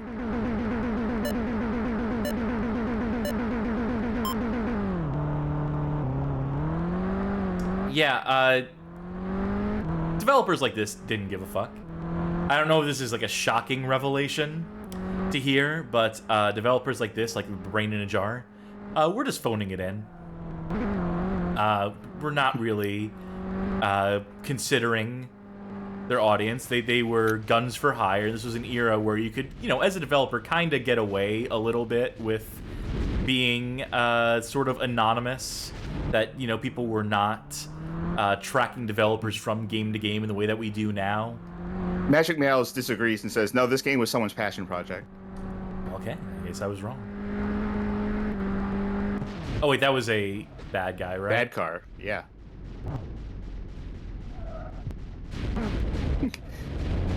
You're trying to do that thing where you, like, turn the gun sideways to shoot, but you just do it with your whole car. Yeah.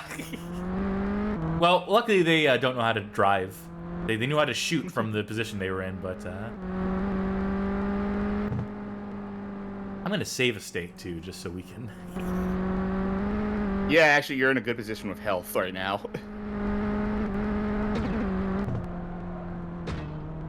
I think this guy might be undercover bad guy in that car there.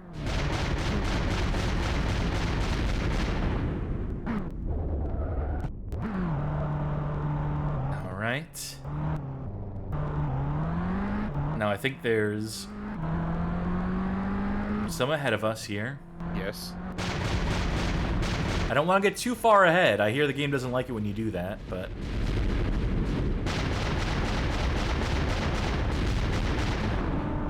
I think you destroyed it. Yep. Ooh. Ooh. Yep. Out of my way, guy protecting me. I'm busy. I got places to go, people to see. Bullets to get shot at me.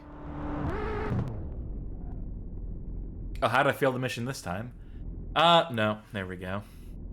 I liked how there were obviously still enemies on the map. I think there's that one guy who decided to stop driving. I don't get paid enough for this. Whoa. I mean, they're teens, so it's probably an unpaid internship. You want to start over from the entire start of the game, by the way? Whoa, downtown. Payne has the detonator for an electro bomb hidden in a truck, stop him from reaching his final destination and plunging the city into chaos. The stakes got a lot higher between missions here. But I think I'm up to the challenge. I'll give this one go. I'm ready to gear it up. Oh no, it's this fucking guy in this fucking car again. At least this means I have control over my shots, right? Yes. Oh my god, they actually opened up the map. Yeah, I was going to say it earlier, but I decided not to. That, yeah, now it's open world-ish, kind of, almost.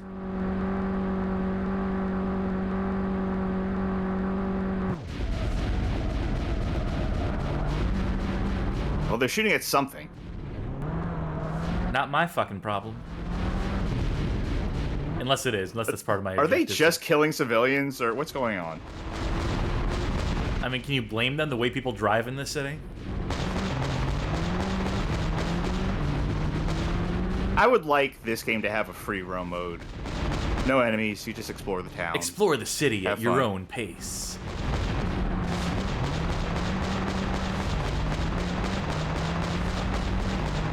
Tell me I can win just by tailing this thing and shooting at it continuously. It's a DPS race at this point. Yep. Everyone will get to watch their favorite show tonight. Well done. Was that the stakes? They said like electric bomb plunging the city into chaos. Yeah, in EMP, so it would have turned out all the lights and electricity in the city. I mean, also, I guess the hospitals were too now, so good job. Won't someone please think of the poor televisions? Someone please think of the poor cable providers? Oy vey. Continue to the next mission or restart from the first. This might be as far as I got. I think this is the last mission I ended up playing. Why would you go any further than this? Not like the game's gonna change anytime soon. I think I've got what I needed to get out of Action Man, A.T.O.M, Alpha Teams on machines. Unless this is somehow like the penultimate level in the game. Is this just that short? It could be, but I can't tell you for sure. Folks, find out on your own time. Play Action Man, Alpha Teens on machines for yourself, why don't you? Wow, this game does a cool thing in PCSX2, at least for me, where I can't set a cover to it. Something about how, like, the word atom is formatted means that any file I try to save to it just does not work properly. Gotta love it. Speaking of gotta love it, you gotta love when we play Bad Game. Chance time! Alright, it is my turn. So let's see. I'm gonna start with who's playing. So, who's playing? You are. Alright, it's one of those nights. I want to reroll. I want to redo on this. I feel... No. I just need to see that it works. I need to see if this button even fucking works. Okay. 2. So you're playing. 3. So if I just keep doing it, how is it weighted towards me? It's literally random chance. It's literally, we're stopping an MP4 file. It's not weighted towards you. If anything, you might... Whatever. You're playing. What console are you playing it on? Who knows? Dealer's choice. What's the theme? Horror. A horror game. Let's see. Would be a good console for that. I feel like we don't give... You know what? I think last time I said we don't give Genesis enough love, and that led us to finding Devilish, which is now our bad game of the month. Let's go back to the Genesis again. See if we can strike twice in a row. It's gonna require finding another horror game. Yeah. Just look at anything that looks like horror-ish. Let's see.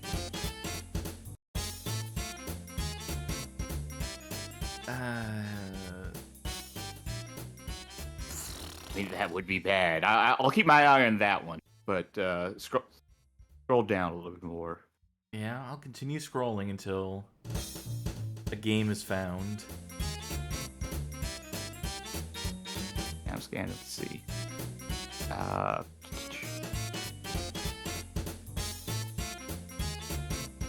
feel like we've played that one. Mary Shelley Frankenstein. I think we played a version of it. Yeah. I also have no particular want to play that. I don't think it's particularly exciting bad. Yeah. Okay, I think I might know. I think I might know then, unless something pops up to me at the very end here. Yep, I think we gotta go for the classic. Oh, that game rules though. Does it? I think it does. Maybe it doesn't. Okay, You know what? What's the classic? Maybe we find out. The classic was Dark Tower. Dark Castle, you mean? Dark Castle, rather. Sorry, yeah. Dark Castle on the Genesis, which we have an article about. Yeah.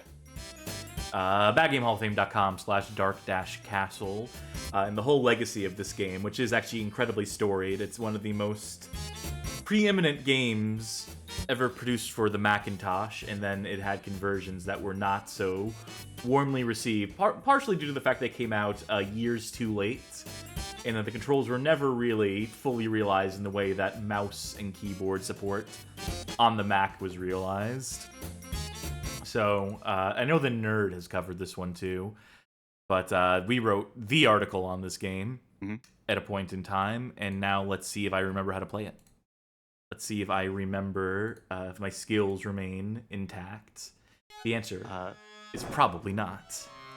I think this is the version that fun stuff happens when you try to turn off the music. I seem to recall notes may linger. Yeah. Let me just fix the resolution a bit on this. Level the volume.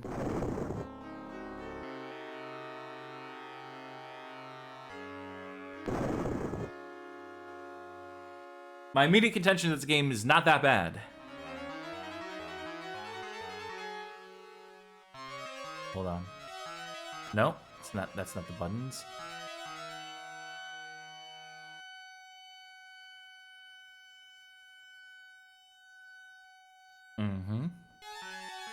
All right. Okay, so you don't want to go into the... Let me remember how this plays. This room on the left is random, so it could drop you off in a place you don't want to be. Let's see if that's right. No, I think it is always this room. Down to go down. Luckily, I start with some health. How many rocks do I have? 60? That'll work. Yes. Alright, then to grab is...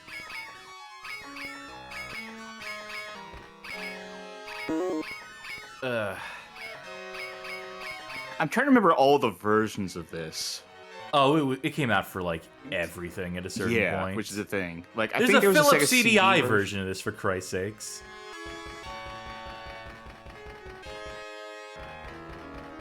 Okay, I need to remember how to pick these up.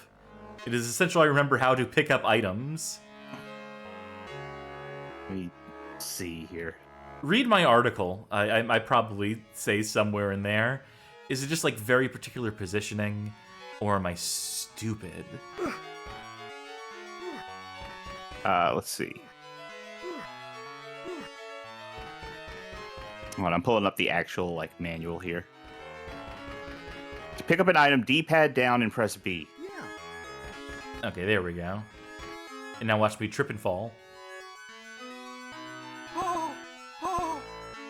And die. So there's, that's deliberate, is what I did there. I had to demonstrate that our guy is like a Lester the Unlikely type. Which is to say that he is very vulnerable to just about any type of damage that can conceivably happen.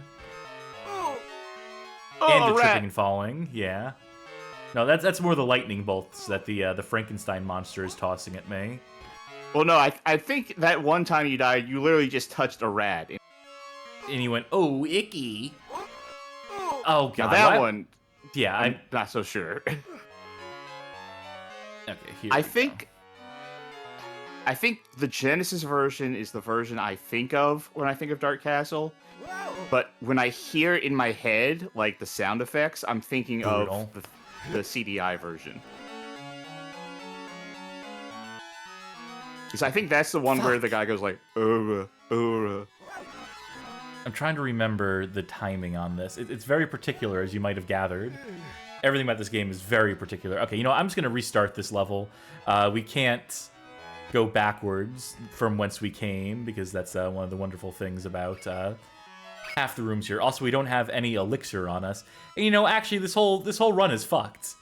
I'm just realizing now, to lose this many lives this early is...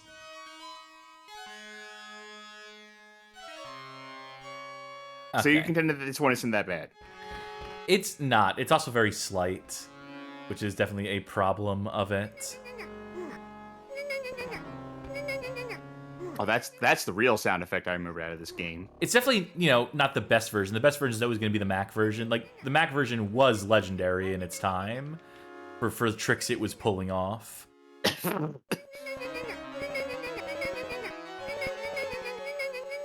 Can you solve the puzzle of the Zoombinis? Alright, let's deal with these guys again. I don't think this is the worst controlling thing in the world, though. Even here on the Genesis, which is obviously, like, far from ideal. Ugh. Alright, on to the next screen. Whoops.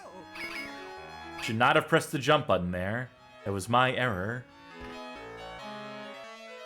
Again, this is the way it's bound on this controller that I'm playing with. The DualSense does not map perfectly to the likes of a Genesis controller. That's fine. That's good enough. Well, let me at least do he's more... this. No, that's too steep a fall. Okay. I mean, at least he's more vulnerable. At least he's more sturdy than the Spelunker guy. Yeah, well, so is any protagonist of any video game ever. Oops, take a dip. Does this game have the Saddam is here graffiti in the next screen? Yes. Yeah. Yes, this is the game where Saddam is here. Was here. Not on the screen. It's like in the dungeons. Frogger, eat your heart out.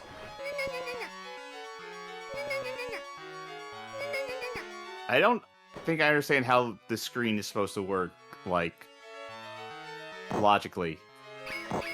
Don't Okay, question I see it. now. It's operating on purely cartoon logic.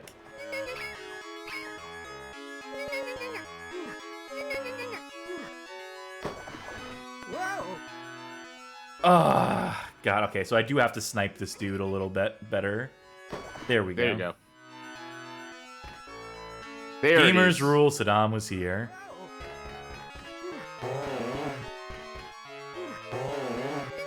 I forgot they split into even smaller brooms. The things you forget after you've written an article about a game and been the definitive source on it on the internet. For lo these many years. Now, they really want to make you waste your rocks. Fuck. Whoops, goodbye. Okay, there's like a specific jump distance then. There we go.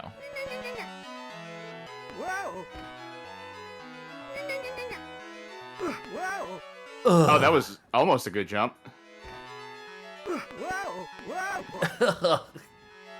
This is a game that really expects you to master the controls before you make a serious attempt at like playing it, right? And that's fine. Games this era were allowed to do that. What if Prince of Persia hated you more? Is such a thing even possible? Okay. There's a puzzle I have to do here, but first let me see. Can I even like temporarily stop the eyeball? I forget the rules of this game. Yeah, okay. No, okay. So there is a way to You have to jump in like down and okay, so it's there. No, wait. eyes awake. Put some mud in your eye. So I think it's right. No. What if I did it right? No. That's not it.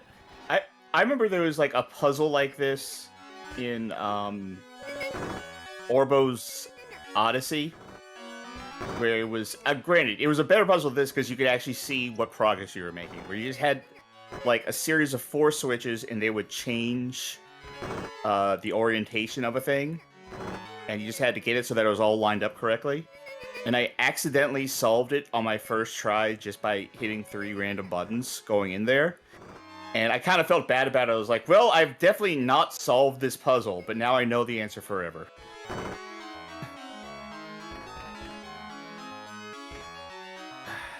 Now, in this case, this isn't really a puzzle to solve so much as it is do random things and hope it eventually works. No, I think there is meant to be, like, I think the wizard is meant to indicate which one is the right one. In some sort of way. I mean, he could just tell you, couldn't he? He should. Read my article, tell me how I solve this. Alright. Castle. Hopefully it knows. No, not Berghoff. I can also try this. Alright, let's see. Oh, I somehow solved it. And then died because I tripped down the stairs. Ay, ay, ay.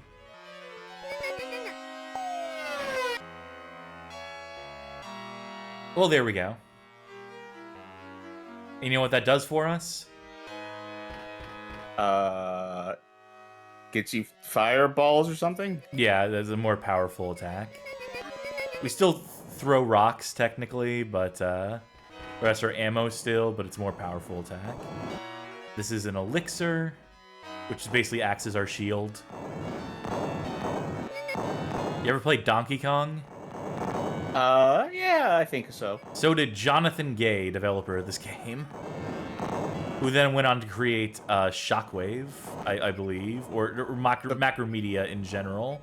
Yeah, I was about to ask, like, the programming thing, Shockwave? God, okay, there's supposed to be like a specific thing I do here. I think the secret is I just need to attack people from further away. I have to be more of a sniper, which is, you know, the benefit of being able to aim across the screen is the ability to fucking do that.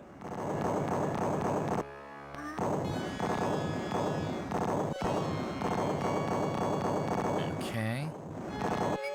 Definitely need that. Tell me that doesn't kill me. Why does that kill me? I have 4 elixir. Just let me have this.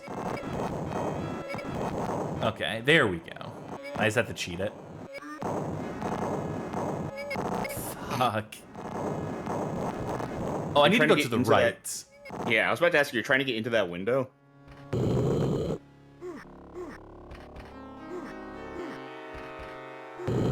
Alright, we're storming into Eureka's castle. Don't want to miss these items.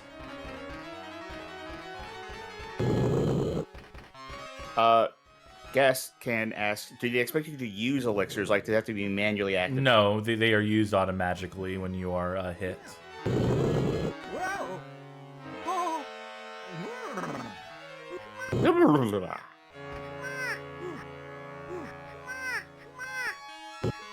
I do love the sound effects in this game and all their shitty glory.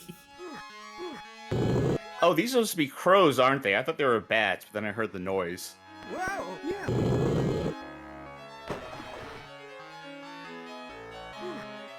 Was my timing off on that? I think so.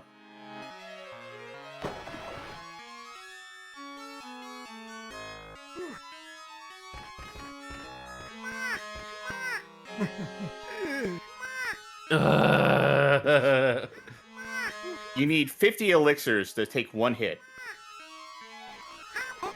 It's so obnoxious. At times. I assume he's also on a timer that he's going to wake up. Oh, inevitably. This game's not gonna give me a free lunch on that shit. Gaskin also says you drenched him in gamer girl bathwater. My one weakness. What's that actress's name? Sydney Sweeney. Did you hear that she's doing a gamer girl bathwater thing too? Good grift, you can get in on it. Yeah. She's selling soap that is infused with her bathwater, apparently. Oh no, I fell all the way into the dungeon. This is where I would have to, like, climb all the way back up. If I were so inclined, which I am not.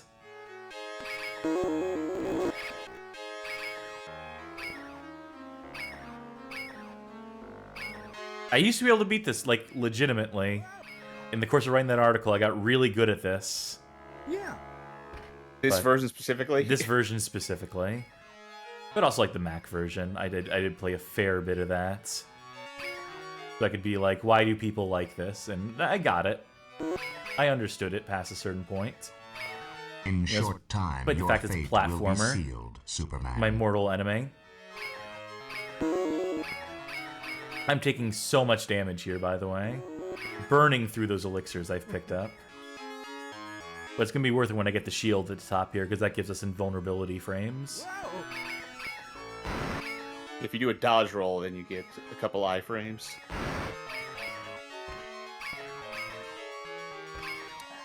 Someone write... I mean, you wrote the article on this, but someone else write an article calling this the original Dark Souls, please. We have to find the answer by ourselves. Say something nice. Yeah. I think this game attempts and somewhat succeeds in translating the very particular style of aiming that I mean, I think they dialed in the move speed as well as they could for the arm. I think I need You have to go all the way back down? There we go. Oh, you had to get hit by a light. Okay. While holding the shield, and now watch this. Yeah. I'd like a Whopper with cheese, Whopper with bacon. I have invulnerability frames when I do this. So you can play this game without getting the shield or the fireball. These effectively exist just to make fighting the final boss slightly easier, giving you more tools to work with. Ultimately, this is a very slight game. We're gonna beat this. Or we're gonna beat a loop of it, right? It's a game where, you know, you're rewarded for replaying it by getting more points. Are you? Okay. I was like, how are you rewarded by playing this game? Like, tangibly? Instead of Like, fake rope? your Genesis dispenses, like, gamer pellets after you beat a loop. Oh, I remember now. Wait, do I remember? Oh, I do remember. It's just that I have these fucking rats on the edge there. I need to just tank the hits. Oh, flying monkeys. I wonder if that gamer smell thing ever came out. I can tell you There's one some- thing. Gamers sure do smell. Oh, there was a product that was like saying like, we're gonna enhance games by releasing this thing that spits out essential oils and smells and stuff while you play, so you can smell the gunshots while you're shooting. Why can't I grab... Oh, I remember now. This game has some bullshit in it, believe it or not. And I'm cheating here to try and... There we go. That's how it you... did come out. And I'm assuming to rave reviews. I'm assuming it's the talk of the town. 4.8 on Amazon. Retails for $180. It's called the Game Scent. A new dimension for gaming and entertainment. With I should do ASMR for this one. A new dimension for gaming and entertainment. With Game Scent, elevate your gaming experience by adding the dimension of scent, bringing every action, scene, and environment to life. And also on the page for it, on the front page, they have behind those words is like looping video of different games, and it is the worst resolution I've seen in my life. Like, they show some driving games and like Red Dead, or I think, but it looks like you went onto YouTube on your phone and you just realized, oh, my Wi-Fi must be. Speaking of your Wi-Fi must be, and then you cut out. Must be out.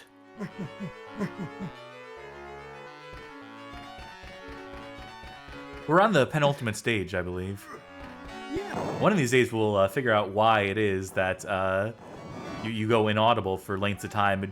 Usually as you're telling the punchline to a joke, which really is what I really appreciate most about the technical errors, is how they get in the way of the comedy, which is the thing I explicitly give a shit about on the show, more than any of the game's knowledge or what have you.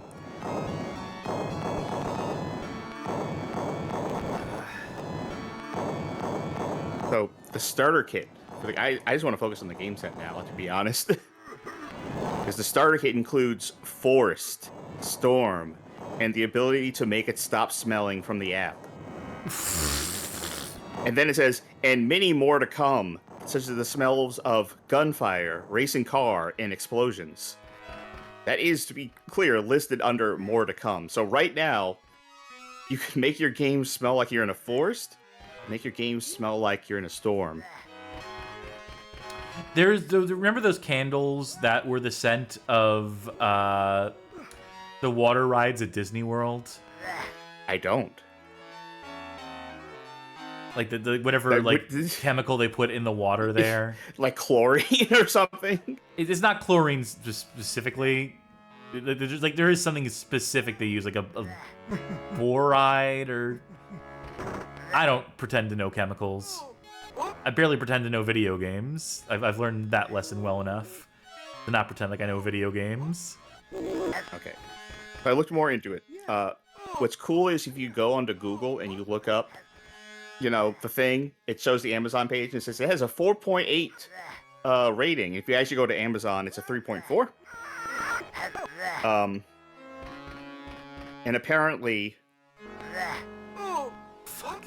they have 6 cents, which are gunfire, explosion, racing, clean air, storm, and forest. They're still working on this shit. They had a new app in October 2024. Can't activate the shield on the steps.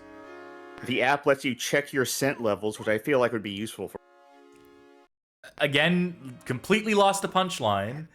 I guess we can't tell jokes, because that seems to be when it decides to cut out the most. That's going to be a problem for a comedy show, but we'll make do. God, okay. I think I was kind to this game in our article that is a tentative defense of it, but I am definitely frustrated with it in its very particular controls. Again, if I took the time to relearn the controls, maybe I could do something with this, and I could mount a defense of it again. But as it stands, right now, it is fucking killing me playing this. It just feels like such a waste of fucking time, sometimes. And there's one switch left to hit.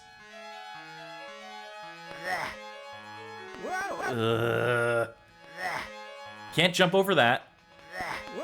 I can't transfer to the ladder there. I bet what I meant to do here is... I can deal with Dizzy. I don't give a shit about Dizzy. That's Queen Dizzy to you.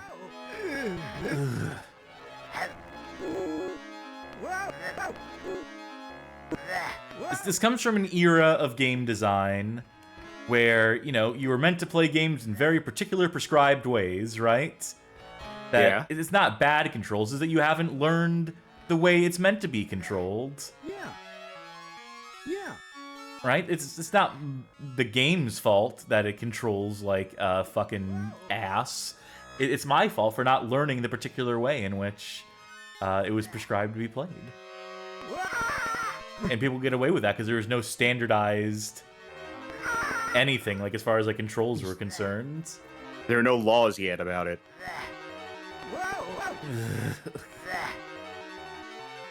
I think all I need to do to win the game is to hit that fucking switch in the middle, which is easier said than done when the jumping is so wonderful. Because I can't just grab onto it, right? That would be too easy if I could just grab onto the rope directly in front of me. If my hero could just put his arm out and be like, well, time to grab onto this.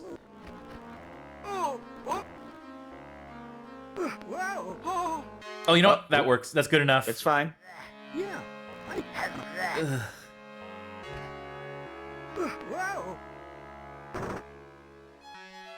Oh, wait. It's only 3 out of 5? That's not possible. I've done every fucking switch here.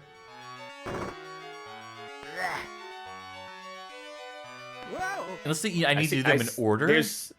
What about those 2 switches down there? I've done those, though, haven't I? What about the 2 switches up top? I've done those. Well, that's 1, 2, 3, 4, 5, so...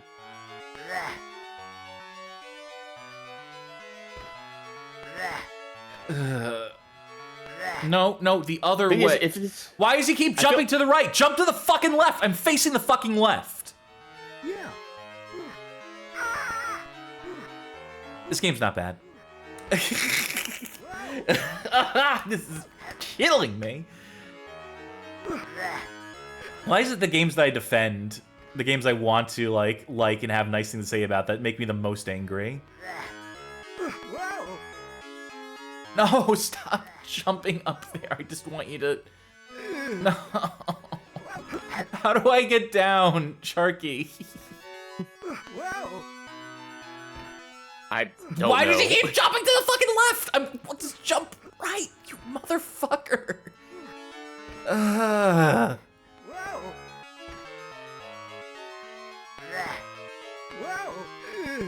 I fell upwards.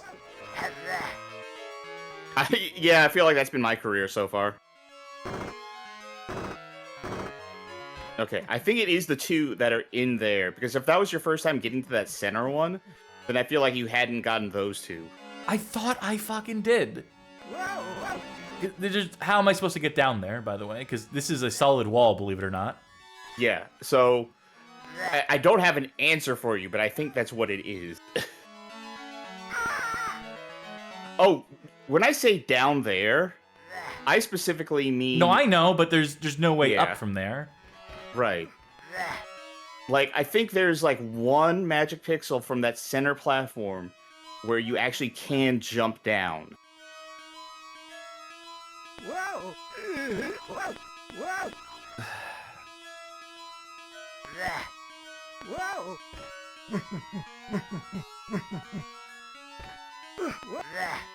Fuck it, you know, why do I even try? Just do this. Nope, no, because that lands me on the fucking... I'm trying to land on top of this because I thought it would make me dizzy and not kill me, but that's clearly not the case.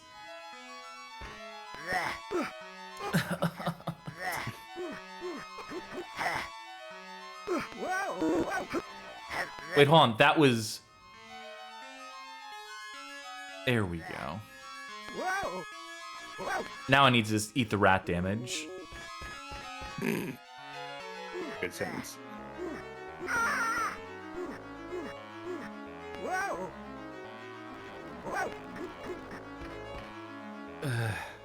Alright, I just have one last thing. I just have one last thing to say up the game scent, which is that they have an updated list of scents they're going to come out with, and one of them is blood. Yeah. So I feel like... Oh, good job.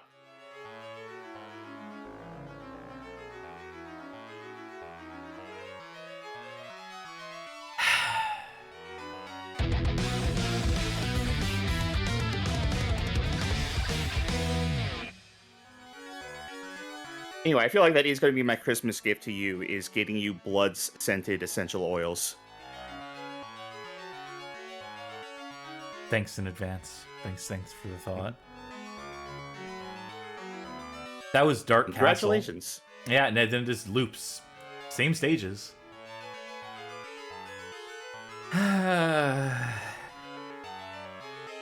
Why did Chance Time have to take this away from me? I could have just kept on living, pretending this game was good. That my definitive article on it was like... Well, eventually we're going to play every game that you made an article on. You're going to realize they were bad. That they were all bad. I'm eventually just gonna realize that every video game is bad. Oh wait, that's a little late. I've already come to that realization. It's just convincing the audience. That's the tough part. Fuck. Chance time! I don't even know Fuck whose turn time. it is. It's my turn. It's your turn? Because, well, let me check. Let's see. You did, and then I did. Oh no, I think it's your turn. Because we've been doing 2 games per hour. Okay, I'm just gonna press all 3 buttons at once and see what happens. Yeah, go for it. All right. I'm just gonna do that from now on. Spare myself the pretense and the torture. That was NES. That's fantasy, and it's you. So any one of these that looks like fantasy.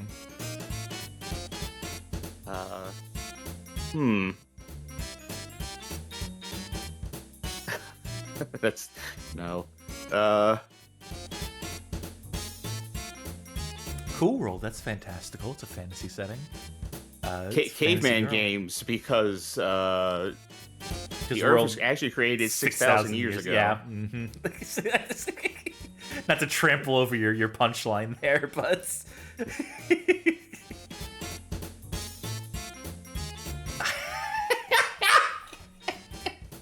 Yeah. now, We that's a gotta private save joke. it. We gotta. We have a special thing for that. We gotta save it for. You know that. That's a private joke for you and me selecting Yeah. that one. That's an RPG. We did this one. Did we? Yes, we did do that one.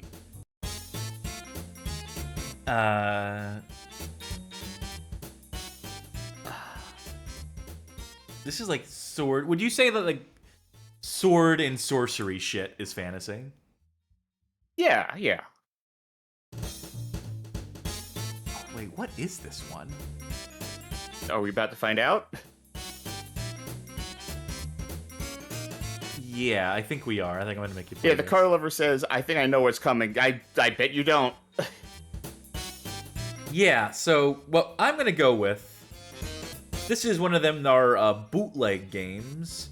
It's one of them unlicensed games that so many of came out on the NES in particular. This one comes from Thin Chen Enterprise, also known as Sachin. This is a 1991 release. This is Hell Fighter, which I'm sure has multiple different names in history, depending on where you picked up your cartridge, which country you may have lived in. But the copy I have here is called Hellfighter. And this may or may not be in English. It may or may not have dialogue in it, for all I know, or any text that needs to be read. It may just be entirely by feel. Ooh, yeah, I gotta rewind so I can show off the Sachin. Sick.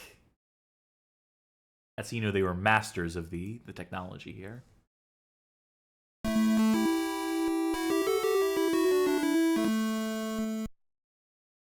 Look at all these effects.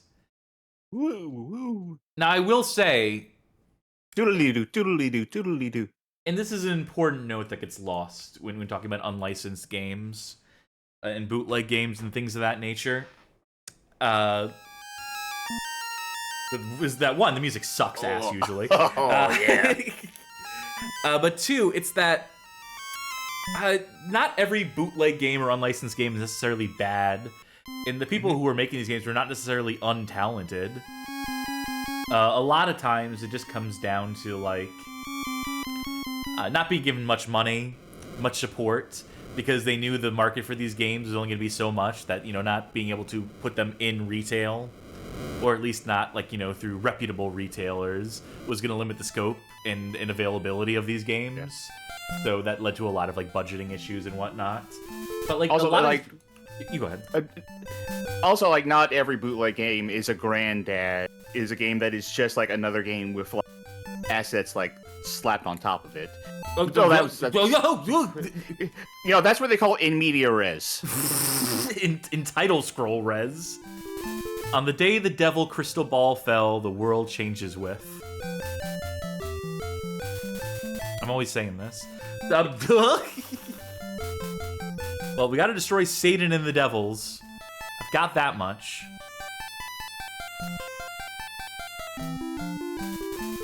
Yeah, there's anything else to say here? There's 2 Titanic bootleg games, and I don't remember which one is which. 2 Titanic bootleg games on the NES. I don't remember which. By the way, I don't remember which one is which, but one of them is secretly cooking. Oh, you know what? My controller's unplugged because you told me to unplug it earlier. yeah. Well, we had to because PCX2 is a burning dumpster fire. Let me know when it's plugged in again. There you go. All right, now try pressing start. Hey, there we are. Ooh. I like having these options here, even though yes, that's as far as it goes. Anytime you change any option here, the entire screen flashes. That is the thing. Like, these games are technologically impressive. A lot of them break the rules as established by other NES games. Like, you shouldn't be able to, in a given game screen, move up or down, to scroll the screen up and down in either direction in a lot of cases. So any game that does that is already dealing with pretty wild programmers. Why is that sending me back to the... Try... Select moves it down, acts as the D-pad does. Start on options will take me to the options. Let me try something. 2.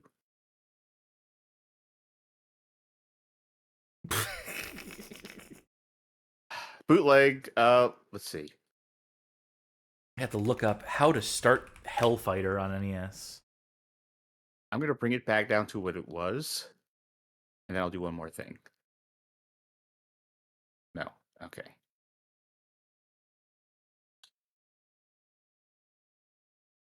Guides.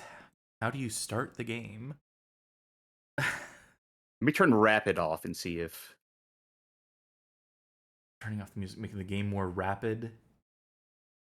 So rapid is just like a speed option.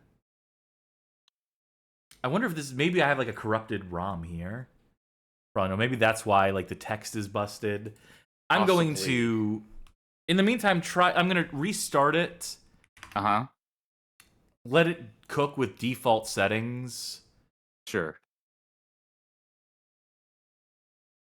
Nope. Okay. I still want to play this. I still want this to be the game, so you're gonna have to put up with me while I hot swap the fucking file here. I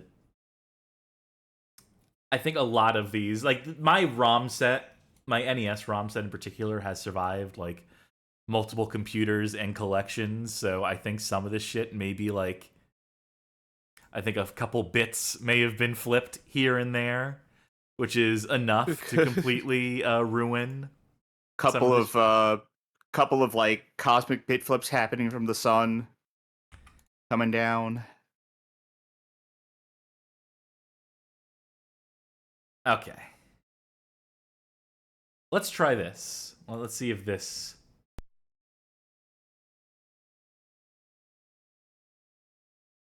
Woo! Let's do it again! Don't fuck with anything. Doing that. I'm not. I just wanted to see what was happening here. Hey! Oh, ooh. Huh, okay. The music is never good in these. I will say, for as much as I was trying to, like, talk about how not all bootlegs and unlicensed games are necessarily bad, the music is never good, almost. Unless they're stealing the music from other people. In which case the music is fine, mostly. I think one of my favorite bootlegs, one of my favorite... Why is just random parts of this destructible? There might be, like, hidden items behind a lot of stuff. They might be trying to teach you that, like, hey, it's worth it to jump and to break blocks because we could potentially be hiding stuff behind these. So they're sort of subtly introducing you to that while you do the hokey pokey and turn yourself around. I was gonna say one of my favorite, I think one of the most impressive bootlegs I've ever played, unlicensed game I've ever played, is a Game Boy Color bootleg by the title of Terrifying 9/11. It opens with, not full motion video necessarily, but it opens with a video file of 9/11 happening. All the cutscenes in the game are conversations between Osama bin Laden and George W. Bush, and the game is Metal Slug, right? Is a conversion of Metal Slug to the Game Boy Color that is shockingly feature complete and runs reasonably well and controls okay, but looks fucking great. Like, the fact they managed to get that game running and looking as good as it does and playing as good as it does is a genuine, like, technical marvel. On the other hand, it is a game that is very hard to recommend seriously because it opens with grainy, color-compressed footage of 9/11 happening.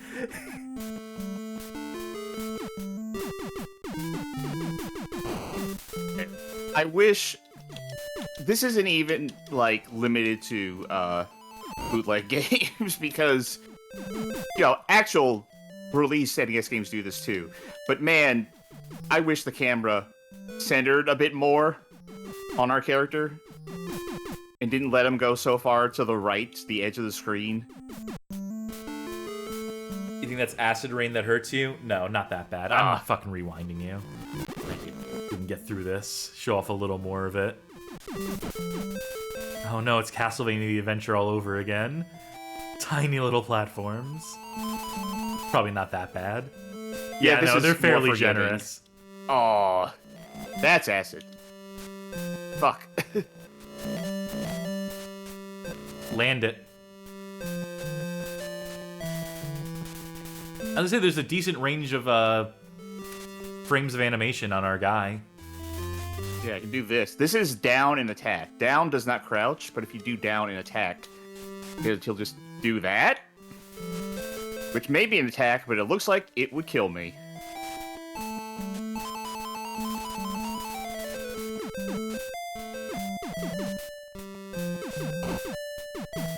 Who is this guy just falling off there? Well, he's gone now. If I keep doing this, it's in the vain hope that, like, the camera will behave again. Ooh! We're good. They let you have that one. Oh, They did not let you have that one. Some Mega Man 2 shit. Okay, sometimes they're just way too fast. I think the speed is variable as a Yes. trap and a trick. Main character kind of has that Cheetah Man character, Ares, Cheetah Man Ares fits as Slime Generator. Yeah. I say I had to think of the name of the character because we have the emote that is Ares from, or whichever Cheetah Man this is. Let's see if I know my Cheetah Men. Yeah, I was about to ask, you name all of them. Fuck. I know there's Ares. There's Apollo. Right. Yeah, the last one's the one I can't remember either.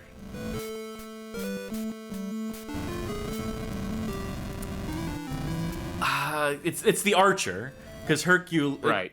Oh wait, no. It's Ares. He uses the wooden club. Apollo is the Archer. And Hercules is the big one? Hercules is the big one. Okay, that's the three. And then there's the game the game master, the action game master. I thought you were saying the gay mancer, like a necromancer, but this is a pretty cool. Yeah.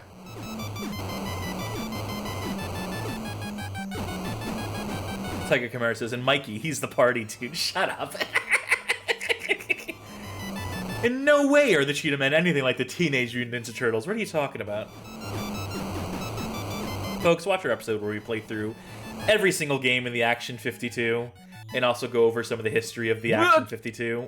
Whoa! Jesus. Oh, they let you start from here, though. We're not done either. Holy shit.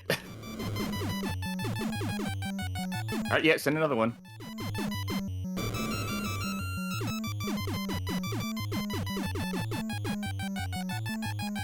Okay, this is definitely doable to dodge, but we do it? Yeah. Ooh, teal. Hopping zombies, we got Jiangxi. I'm always happy to see Jiangxi. What's your thoughts on Shenko from Darkstalkers? What's the name I would actually know her as? Lele? Probably. She's cool. I like her. She plays okay too. She may in fact be my main because she has that move where she can like hook to the ceiling and swing across the screen. See, I like her because she can throw out random items, and I always love like a random character. Hold on, hold on. Go left. Break that block that has. It looks like there's a color behind it. Do you see like a cycling color there? Eh. You get power-ups in this game. Ooh, nope. I bet you don't respawn with it. You might not even respawn at this point. Yeah. Well, in that case. Well, okay. Yeah, sorry.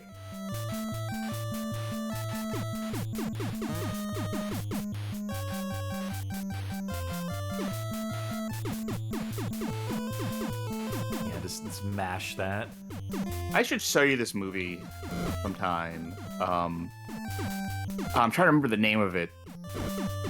Don't say Or at least- Robo Vampire because That is what I'm thinking of. Yeah, assuming I didn't already know about Robo Vampire, one of the most legendary of the Goofy movies, the Goofy bad, so bad it's good movies.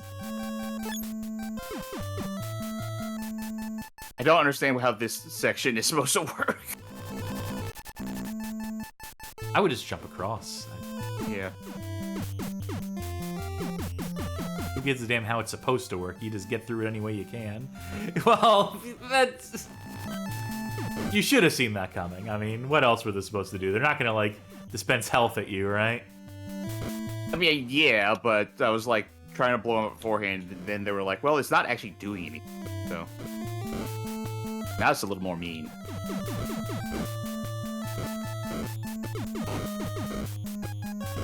I see, like, a thing underneath the blocks there again.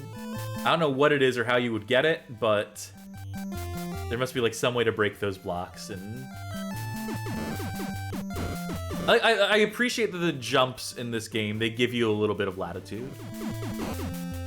Yeah, you're not fully committed to it like a Ghosts and Goblins or something. And also, if you fall a little short... Oh, okay, yep. What happens if you press buttons here? I'm assuming that it's just like... I can pause it, but no, I'm just... Continue?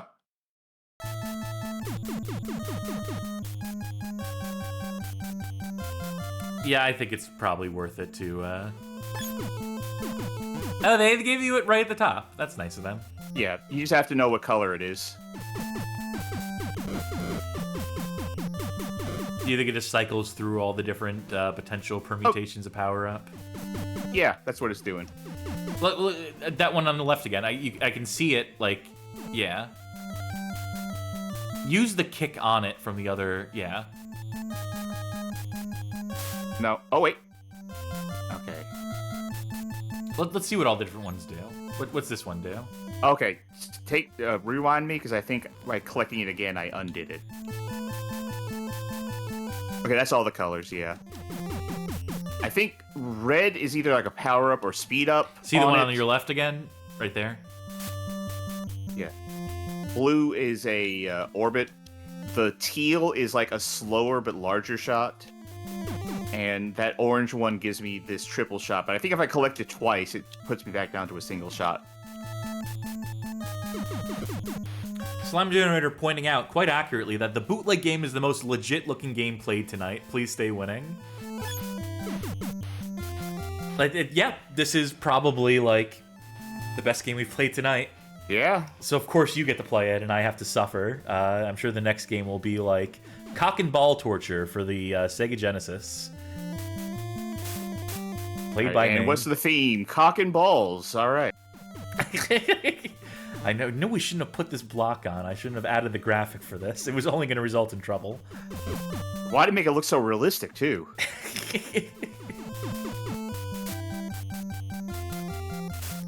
Yeah, I look at this game, and my thought process is it was so many bad games or whatever, right?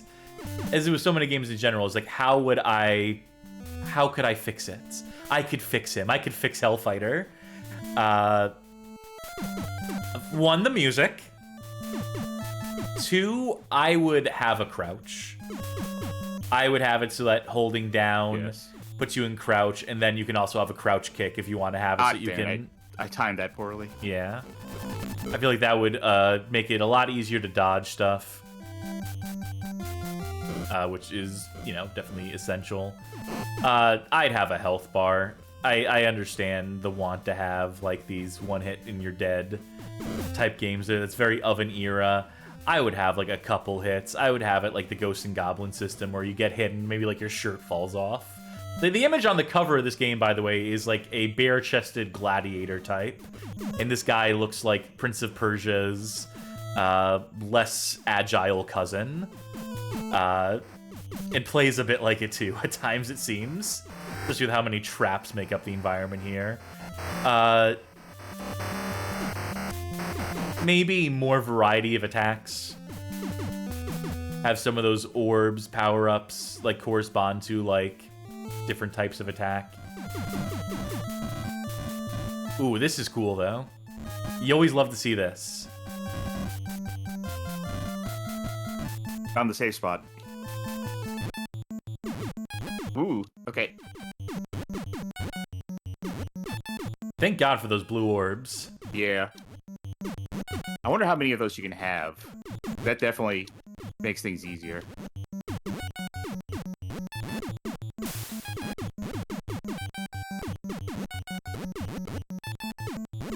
I think you can actually destroy the floor below you, too, so I have to be careful about... Oh, damn. Don't worry, you'll just spawn in place, yeah. Yeah. At least it doesn't take away my power-ups if I die like that. Yeah, that's very nice of them to do, to effectively give you, to turn your lives into health in the boss fights. So whatever remaining lives you have become health here. Also, in the options, just, like... give you the opportunity to have as many lives as you want. Yeah, and also to start from, like, between stages 1 through 4. There are 6 stages in this game I discovered on the Game FAQs page. And there's a button code to just let you start from the final level, too, if you just want to go directly to it. But ultimately, I think they gave a shit about their product. And it kind of shows. Tin Chen Enterprise actually fucking bothered with this and had some ambition for it. And the reward is that it gets talked about nicely here on Bad Game Chance Time, episode 17. However many years later. 1991 release, so.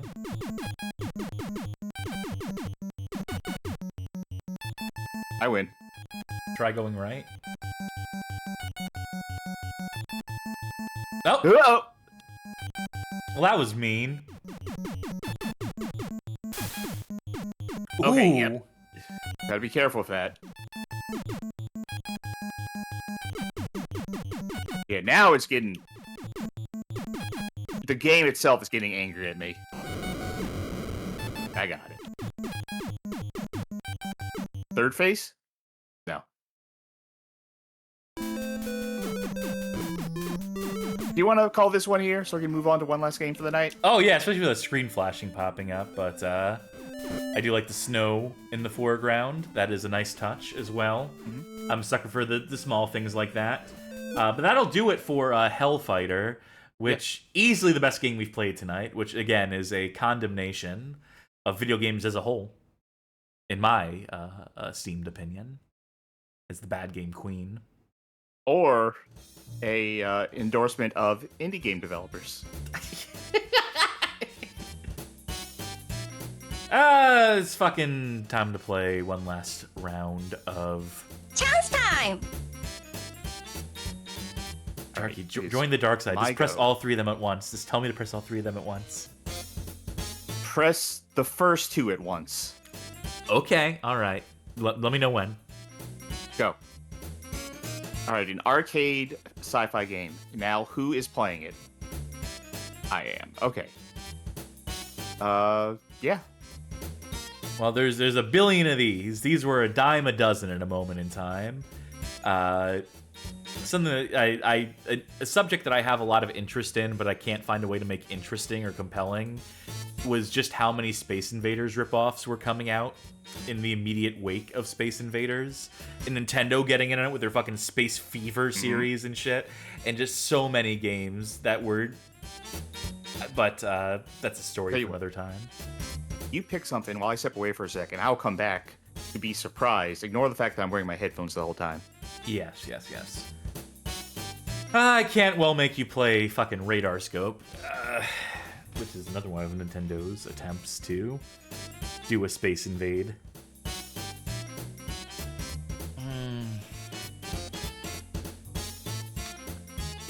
It's tough. I should have more arcade games on hand, and yet I don't. I have a full set. I just don't choose to incorporate the full set into my Launchbox library because it's too many games. There were too many arcade games.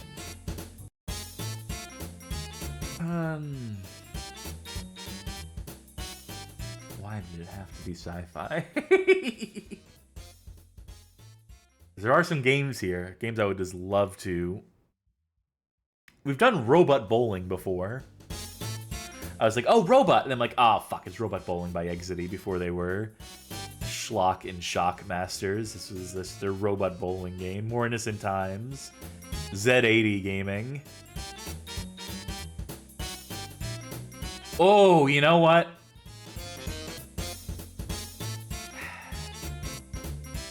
Okay, it's between two things. One of these would be really thematically appropriate, would bring the show around in a full circle. The other one would be Time Killers for the arcade, which is a time-traveling fighter with gratuitous gore. I feel like we gotta save that for Fight Night. Okay, then guess what? You've just doomed yourself, because now you have to play Terminator 2 Judgment Day. I would like to ask how, considering Parsec. Analog Stick. Also, we've done this. No, we haven't. We almost did this one. We almost did. We played the Game Boy version of this. Yeah, I'll figure this out to ensure maximum torture. I'll figure this out makes it sound like more trouble than it's worth to figure out on the fly. Well, I couldn't find any other sci-fi. Well, then how about Time Killers? It's too late. We're doing it. Actually, you know, this is probably a 4:3 image, right? It's probably just I think it's actually is widescreen.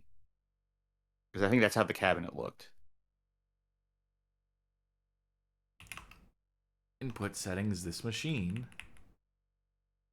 You know what? Let's suffer together.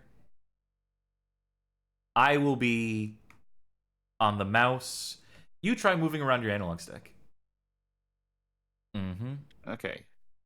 So aim up here and pull trigger. Oh, I need to actually make my mouse work. 2 players, power-up test. Interesting. Input settings, input this machine. E1 trigger. Oh, wait, no, that's not right. Don't press anything.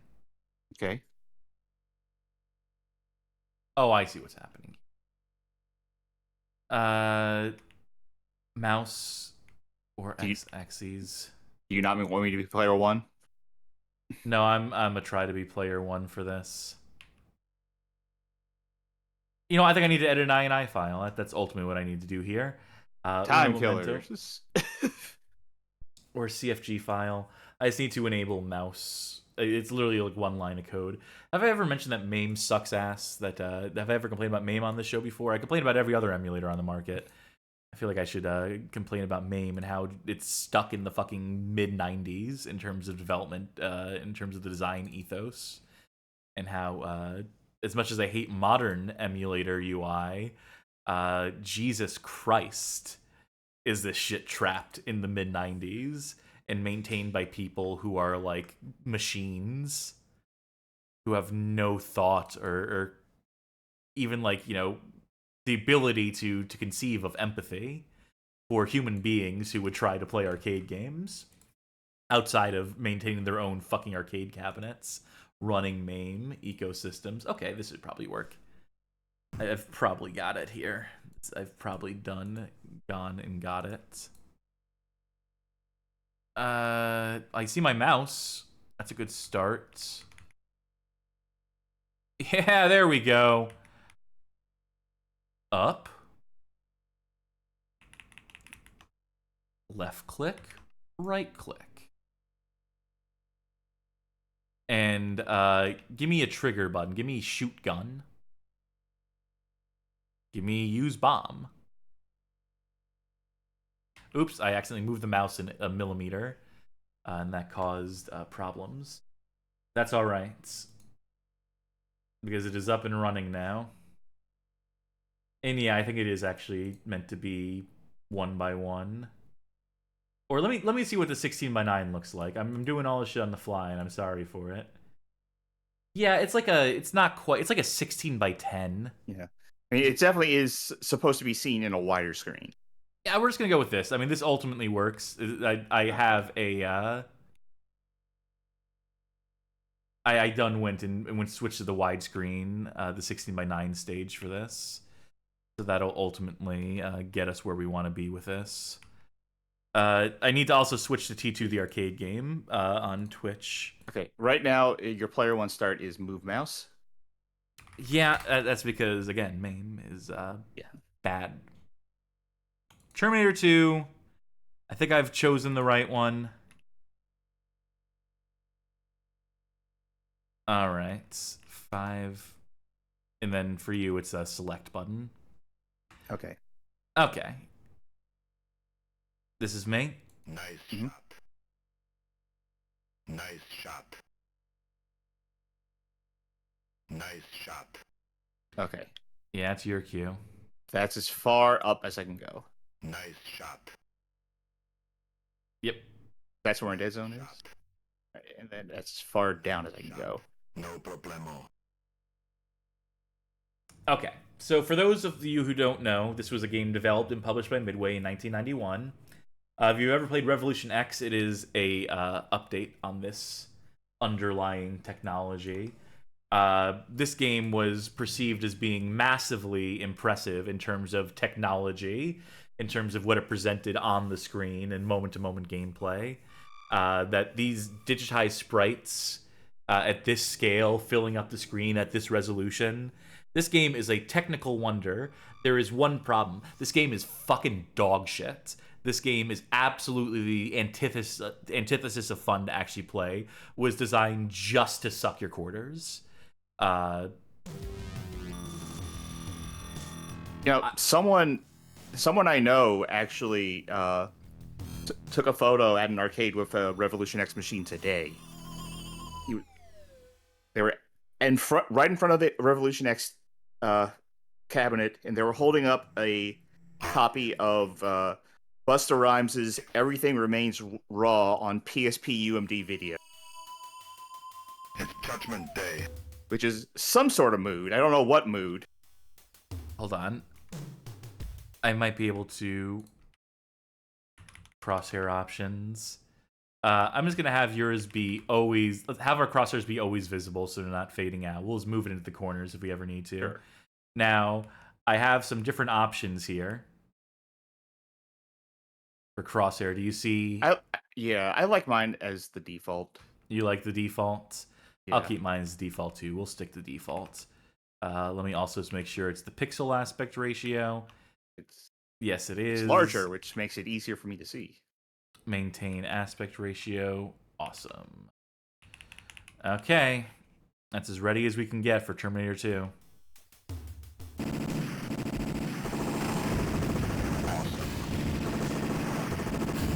Oh, the crosshair is different than the... Okay. Okay, I'm gonna disable your fucking visual crosshair at that point. Yeah.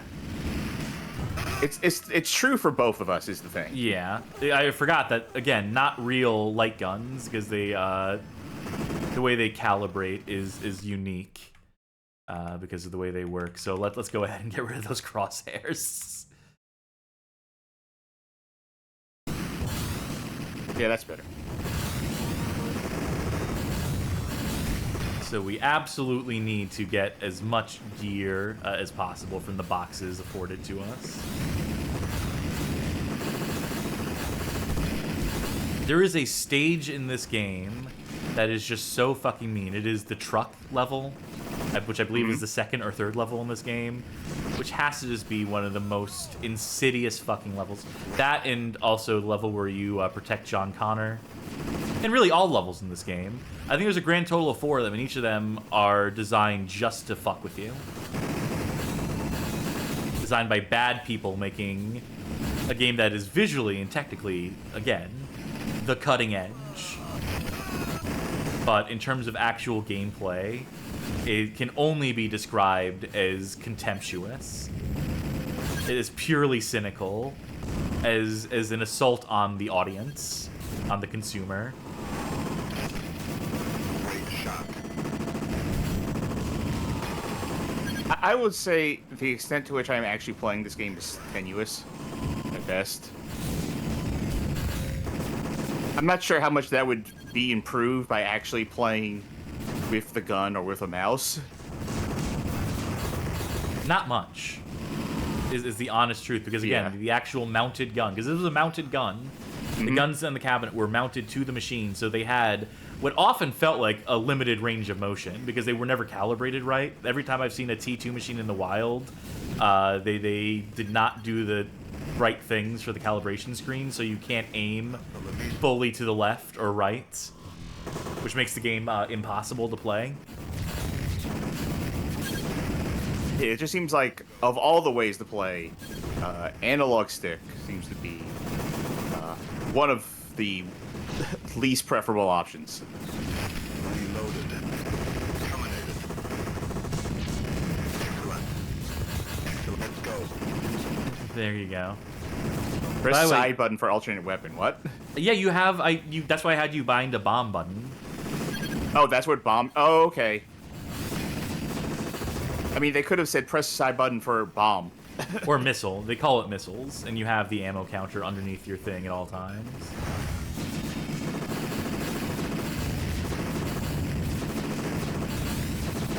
This is also, even if this game wasn't just like ludicrously difficult to an extent that I would describe, again, adjectives like hateful and evil and downright fucked up. This is also just the most repetitive fucking shooting ever. These belt-scrolling games that are just endless cavalcades of enemies are not what I talk about when I talk about good rail shooters. I think this sort of formula is fucking boring and wretched. It's great because we're killing so many enemies. It's absolutely worthless to me because the enemies start to like just blend at a certain point. It's to where it feels like I'm doing nothing.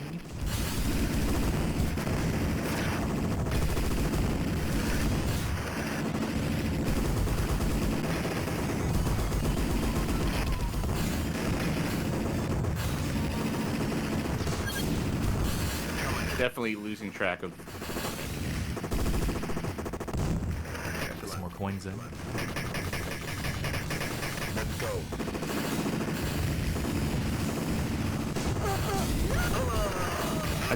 I'm just actively killing them at this point. And it's not good for us. But it feels good. Those are the only measure of mean- revenge we can take against the game. It just means I don't have to worry about not shooting them anymore. They sold, you know those like 3/4 or like 1/4 arcade machines that you can get in the home that you can buy as a consumer? Yeah, like the 1-up arcade stuff. Yeah, there's one of those for this T2 game, and I just Does it have a mounted gun on it, or is it a detachable gun? I believe it is mounted.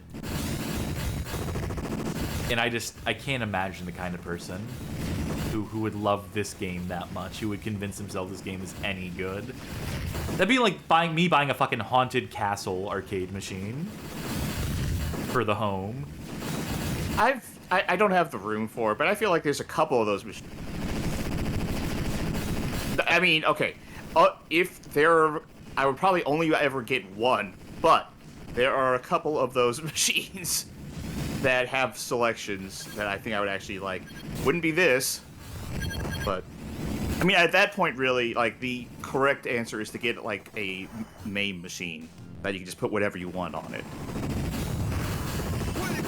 Although I know some of those 1-up arcade machines actually do have servers that can connect to like an online thing for that. Although at that point, again, you could get a machine that you have like Fightcade access on. MAME has access to high score boards if you configure it in such a way that you can... Oh, not necessarily high score. I mean like actual online play against other people, like fighting games and stuff. Terminated. Let's go. The Terminators are gold now. That means they're more powerful. Or now for the fun part. This enemy has to be destroyed in an incredibly specific sequence that is barely telegraphed to you because of the amount of explosions happening on the fucking screen. So I believe it is arms first. Terminated. Excellent, excellent. Let's go. And meanwhile, you're dumping quarters in because... This is awful. This is just awful. This is just awful, hateful design, as I've said multiple times already, but... This is going quicker for us than when we play this on the SNES, though, for sure. No problemo. Hey, the stage isn't over yet. You thought the wait, stage was done? wait. You thought that was like a boss?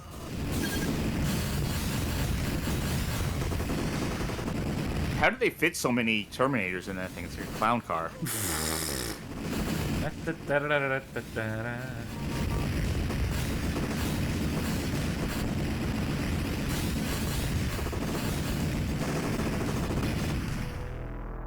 I wonder if I could have been a clown. It's never too late to go to clown college.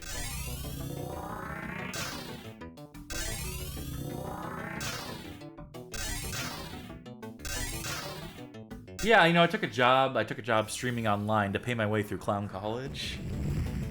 Terminator 1. Excellent.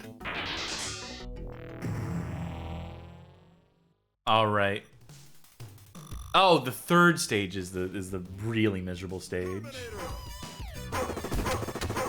This one's just kind of funny.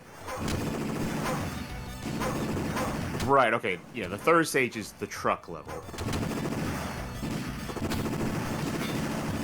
Now you can actually get through the stage without killing people. Unlike the previous stages where I'm convinced that's actually impossible. Excellent. Let's go.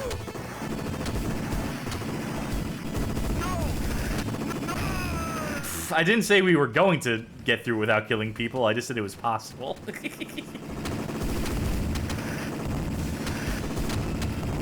So now that we're playing this, let me get back to talking about AI again. I guess we need something to talk about, but anything else. I'm thinking of going to Taco Bell after the show's done. Oh, I can talk about that all day long, yeah. I mean, I know I'm going to get the $5 box, but I'm wondering if they have anything new, or if their new thing is still just the Cantina menu. chicken. Or the chicken nuggets, that's right. Chicken nuggets, yeah. Reloaded. I mean, I'm capable of This requires so little attention that I can bring up the Taco Bell app and still. Yeah, go actively for play it. this I'm game. not going to stop you. You think I give a shit if you're playing Terminator 2 the Judgment Day for the arcade seriously or not? Here, I'll even press start for you. That's how committed I am to letting you slack off during this game in particular. Crispy never felt so right.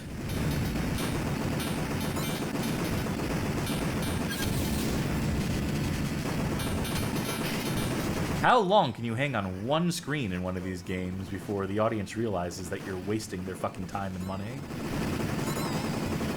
Midway, doing bold experiments and discovering the answers. Okay, I guess their new thing right now is the spicy ranchero items.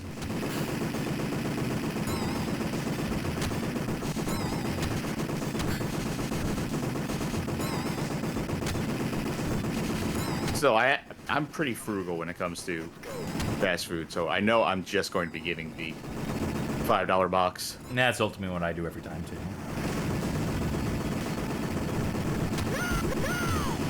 And there's some conversation about the nacho fries, and I am here to say that as Taco Bell's #1 defender, fuck the nacho fries. I've never had them to where they're crispy and good, always soggy and shitty. And even then, I don't love the seasoning on it. I don't love Five Guys, but I would, any day of the week, give me those Cajun fries from Five Guys. That is what the nacho fries are trying to be and failing at. Like, I feel like so many places fuck up fries. Like, fast food fries as a whole are not good right now.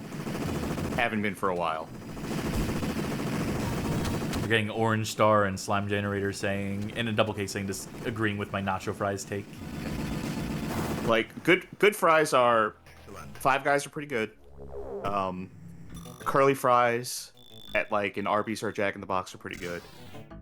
And, I like the fries at Wendy's Rally- fry before they fucking ruin them. Rally/Checkers. Pretty good. But I think any of your main things, like a McDonald's, a Burger King, a Wendy's, like... Oh,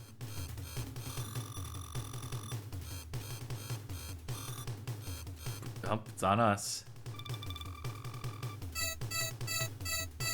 Now, is this a level where if we fuck up, we just straight up game over? Yes. Alright, I'm gonna have to put the app down then.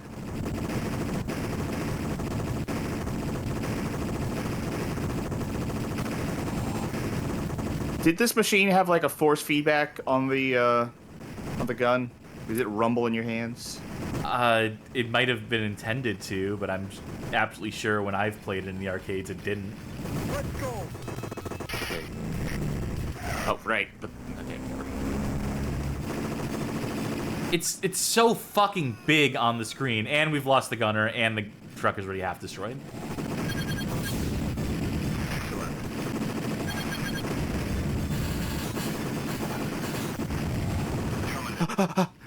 I'm here. I'm here to ask about the extended warranty in your car insurance. Seems like you really need it, especially right now. I remember hearing stories of like cheaters in what was that game called? PUBG. Where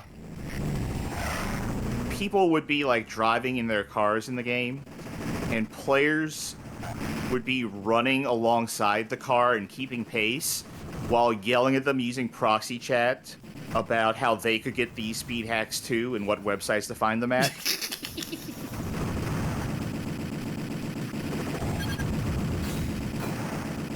We haven't lost the gunner yet, so this is a good start. It's only a matter of time, though, unfortunately. I will let you take care of the running ones because I have no ability to actually aim my shots.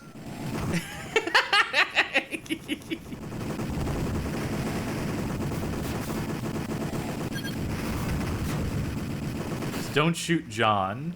Try to leave the cab intact on this truck. You can manage that. That's why I'm aiming up here.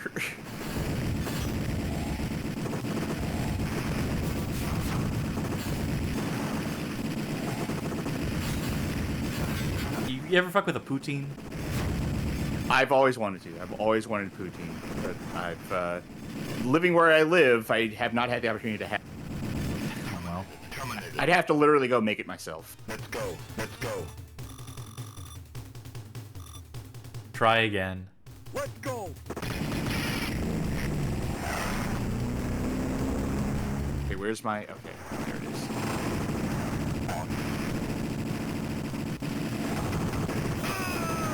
No, I definitely didn't shoot him that time. Yeah, no, it's just a fucking horrible game. It's just a horrible, cruel, fucking unusual game. Hey. You know what? I don't think our bullets actually do damage it. Because I'm launching missiles. I'm trying to vent my frustrations, but I don't think we actually damage the truck, mercifully. Which means we have carte blanche to just shoot recklessly and wildly. And then still watch it explode because they just toss so many fucking enemies. In the millisecond they're on screen, they're already doing damage to the truck. And also, this fucking stage goes on forever. So it's just dog shit all around. Okay, what am I putting on this box? Let's go. Let's see, obviously the cheesy gordita crunch. Go.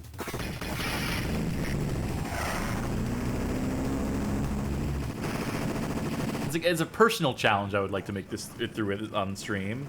But on the other hand, not being able to do it would just demonstrate how bad this game is.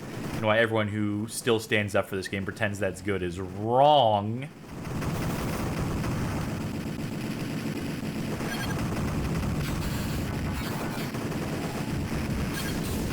But either way, this will be our last attempt. Because I would like to end the show on time. Relatively, at least.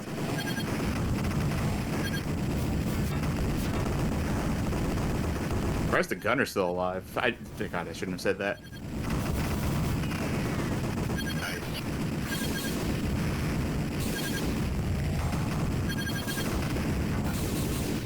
Only a matter of time.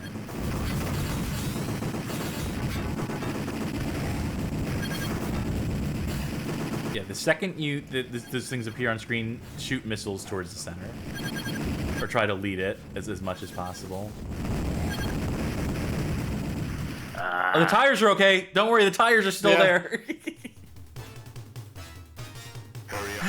What a wretched fucking game. What a cruel and unusual piece of shit. Oh. Back. You are superior. Want to try to put your name in? Come on. Okay. In that. There we are. Awesome. Way to go. That will do it for Terminator 2 Judgment Day, and I stand by everything I've ever said about that game, historically. Got back to the 4x3. And before we bring this night to a close, first of all, let me center us on screen, because you know how that drives me nuts. Hey, Sharky, best and worst of the night. Okay. Best was Hellfighter. Yeah. I will though give it to Congo the movie for entertaining me the most. Worst of the night. Do we have the list here? Okay. Yeah, I guess T2. Honestly, I guess probably Terminator 2. Are we missing a game here? Did we play I think one? we are. Oh, I know which one. Oh. Are you sure it's Yeah, not Action Man, Adam, Alpha. Yeah. No, I still think it's T2. That really is just so dull. For as much as exploding the screen at any given time, it's so dull, and that truck level is so bullshit. Yeah, okay, I think those are both fair choices. For my best, I'm going to say Dark Castle, because I wrote an article about it, and I was convinced at one point in time that game was good, even though playing it tonight was absolutely fucking miserable. No, I can't. I can't do it. Much as I want to, so I can, like, validate myself for when I wrote that article and was willing to be nice to it. It was not the best game tonight. It was definitely not the worst game tonight. I guess the best is Hellfighter. I think it looked nice. It functioned well. Well enough, anyway. Yeah, I didn't actively dislike playing it. It had its moments that were bullshit, but, I think that means the worst of the night comes down to either T2, a game that I have always contended sucks, or that Action Man A.T.O.M Alpha Teens on the scene. Or Alpha Teens on machines, rather. You at least did different things in that game sometimes. Did more you so really? than you do in T. Yeah, more so than T2. I mean, it's bad. It is a bad game, and this is your choice to make. Look, Terminator 2 sucks. Yeah. Obviously, I think it's bad. But I at least will concede that it was visually impressive for the time, that Midway was pushing some serious tech there. And so for those things, for the wonderment of it all, for the action movie blockbuster feel it manages to convey, that there's at least like the tiniest amount of merit there. Action Man A.T.O.M is one of the worst controlling driving games I've ever played, based on characters who, if you were a fan of the show, were not like really represented in any sort of way in the context of the game. And, I'm assuming it's mostly developed for an audience of preteens. I don't think a teenager would watch Alpha Teens. I think they'd be over that shit in a minute. So for an audience of like 12 and unders, that game is so cruel and unusual in the way it is designed, or wasn't designed, really. I think I've got to give it to Action Man. I think that was unreal levels of bad. And just the inability to turn, and just how sparse that world is. And again, that was what, like a 2007 game? Am I correct in that? Like, I think it's around there. Either 7 or 8. Well, either way, that's what I'm going with. It's 2007, yeah, and that's gonna be my pick. That's my worst of the night. What a wretched night. Most games were bad. Most games are bad. Folks, thanks for tuning in to the Bad Game Hall of Fame. Put that on your tombstone. Most games were bad. Thank you for tuning in to Bad Game Chance Time, in particular. Bad Game Chance Time delivers. It delivers on the promise of delivering unto us some of the most wretched, the fakest video games, as people in chat were claiming. What a fun night. We definitely experienced some highs, some lows, had a few laughs along the way. So that's all you can really ask for out of the 17th episode of Bad Game Chance Time. Schedule for the rest of the week: casual Mondays every Monday, and those Mondays no exception. Bring in not so bad games to the table as a little bit of a palate cleanse. Tuesday, you will continue in Contra Rogue Core along with Sid. Is that game ever going to end? Who's to say? How long to beat? Has it at 108 hours? I think you'll find a completion. way around that. I think you'll find a way to get it down to just a couple more episodes, hopefully. Thursday, we will proceed with our Patreon poll winner. We will have to get the patron poll up after the show ends. It'll be either Sylvester Stallone starring or Arnold Schwarzenegger starring movie adapted into video game. So there'll be some fun ones to pick from there. And then Friday will be the return of the Bag Game Hall of Fame. Will not be Tony Hawk's Not So Pro Skater, or Johnny Baghead's Not So Pro Skater, the series in which he plays Tony Hawk games. Weird Tony Hawk games. We don't know what he's cooking yet, but it's always something wacky with that bag-headed friend of ours, with that sack-faced fool. Then Saturday, the 28th of June, we will get back to Curse Kart Racers. It was supposed to be this episode. It was supposed to be this weekend. I did not feel like doing it today. We have to start preparing for the Wii games in that series, and I need to really steel myself for that, I think. So this weekend, hopefully, unless I decide to delay it again, unless I decide I need more time, which I might do. I might opt in for that. But hey, thanks for watching again, folks. If you liked what you saw here tonight, consider joining our Discord community, discord.gg/bghof, a connoisseur community, bad games of all genres and makes and such are discussed there, as well as things that are not video games. We have a bad game club. People are playing Devilish for the Sega Genesis, a game that debuted here in our collective consciousness as part of a Chance Time, as part of the previous episode of Bad Game Chance Time. Worst breakout game I've played in a while. I'll say that much about it. And you should, there in TV land, play it for yourself and report on your experience playing with it as part of the Bad Game Club for the month of June. Still got a week or so left as of time of recording this. If you really like what you saw here tonight and you want to maybe vote in that patron poll we've been alluding to, and just have access to exclusive content in general, and also just help to steer the direction of the show, being a financial supporter will grant you access to that Patreon Saints channel on the Discord, and you can financially support us by pledging on Patreon, subscribing on Twitch, or becoming a member on YouTube, and your all of the above will grant you access to that channel, to the likes of the poll we are going to put up tonight. And it just helps support us and support our endeavors to bring bad games to the people.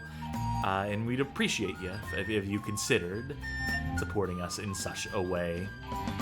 Barring that, if you're not able to financially support us, we completely understand.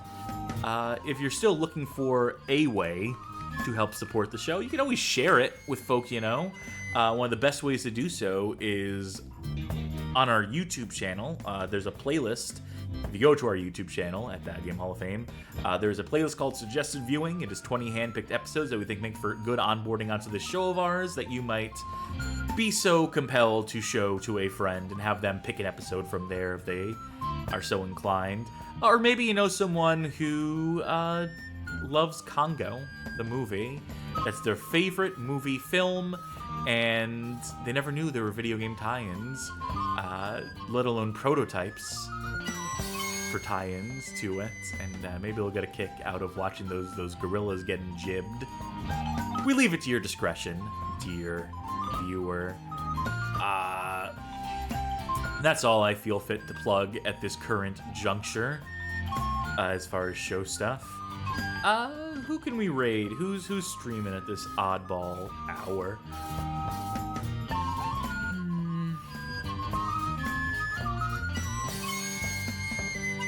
I'm looking. I'm scrolling. I'm seeking. It looks like Proton John is playing the Fortune Cookie games, which is to say, I believe is a variety format. Not like a Bad Game Chance Time. Though they might be playing good games for all I know. Which, you know, I guess some people like watching, you know, like functional games of quality, people enjoying themselves. So if you're one of those sickos, please to give them a watch, please to consider tuning in, letting them know the Bad Game Hall of Fame sent you, so on and so forth. But that will do it for us here tonight. I have been, I was gonna say Congo Cassidy, but the optics on that are probably wretched. So let's go with Dark Cassidy, like Dark Castle. And I've been Charky, the movie. That's what I should have fucking done with. That's what they pay you the big bucks. Thank you again for tuning in, folks. And for now, I bid you bye-bye. Good night, everybody.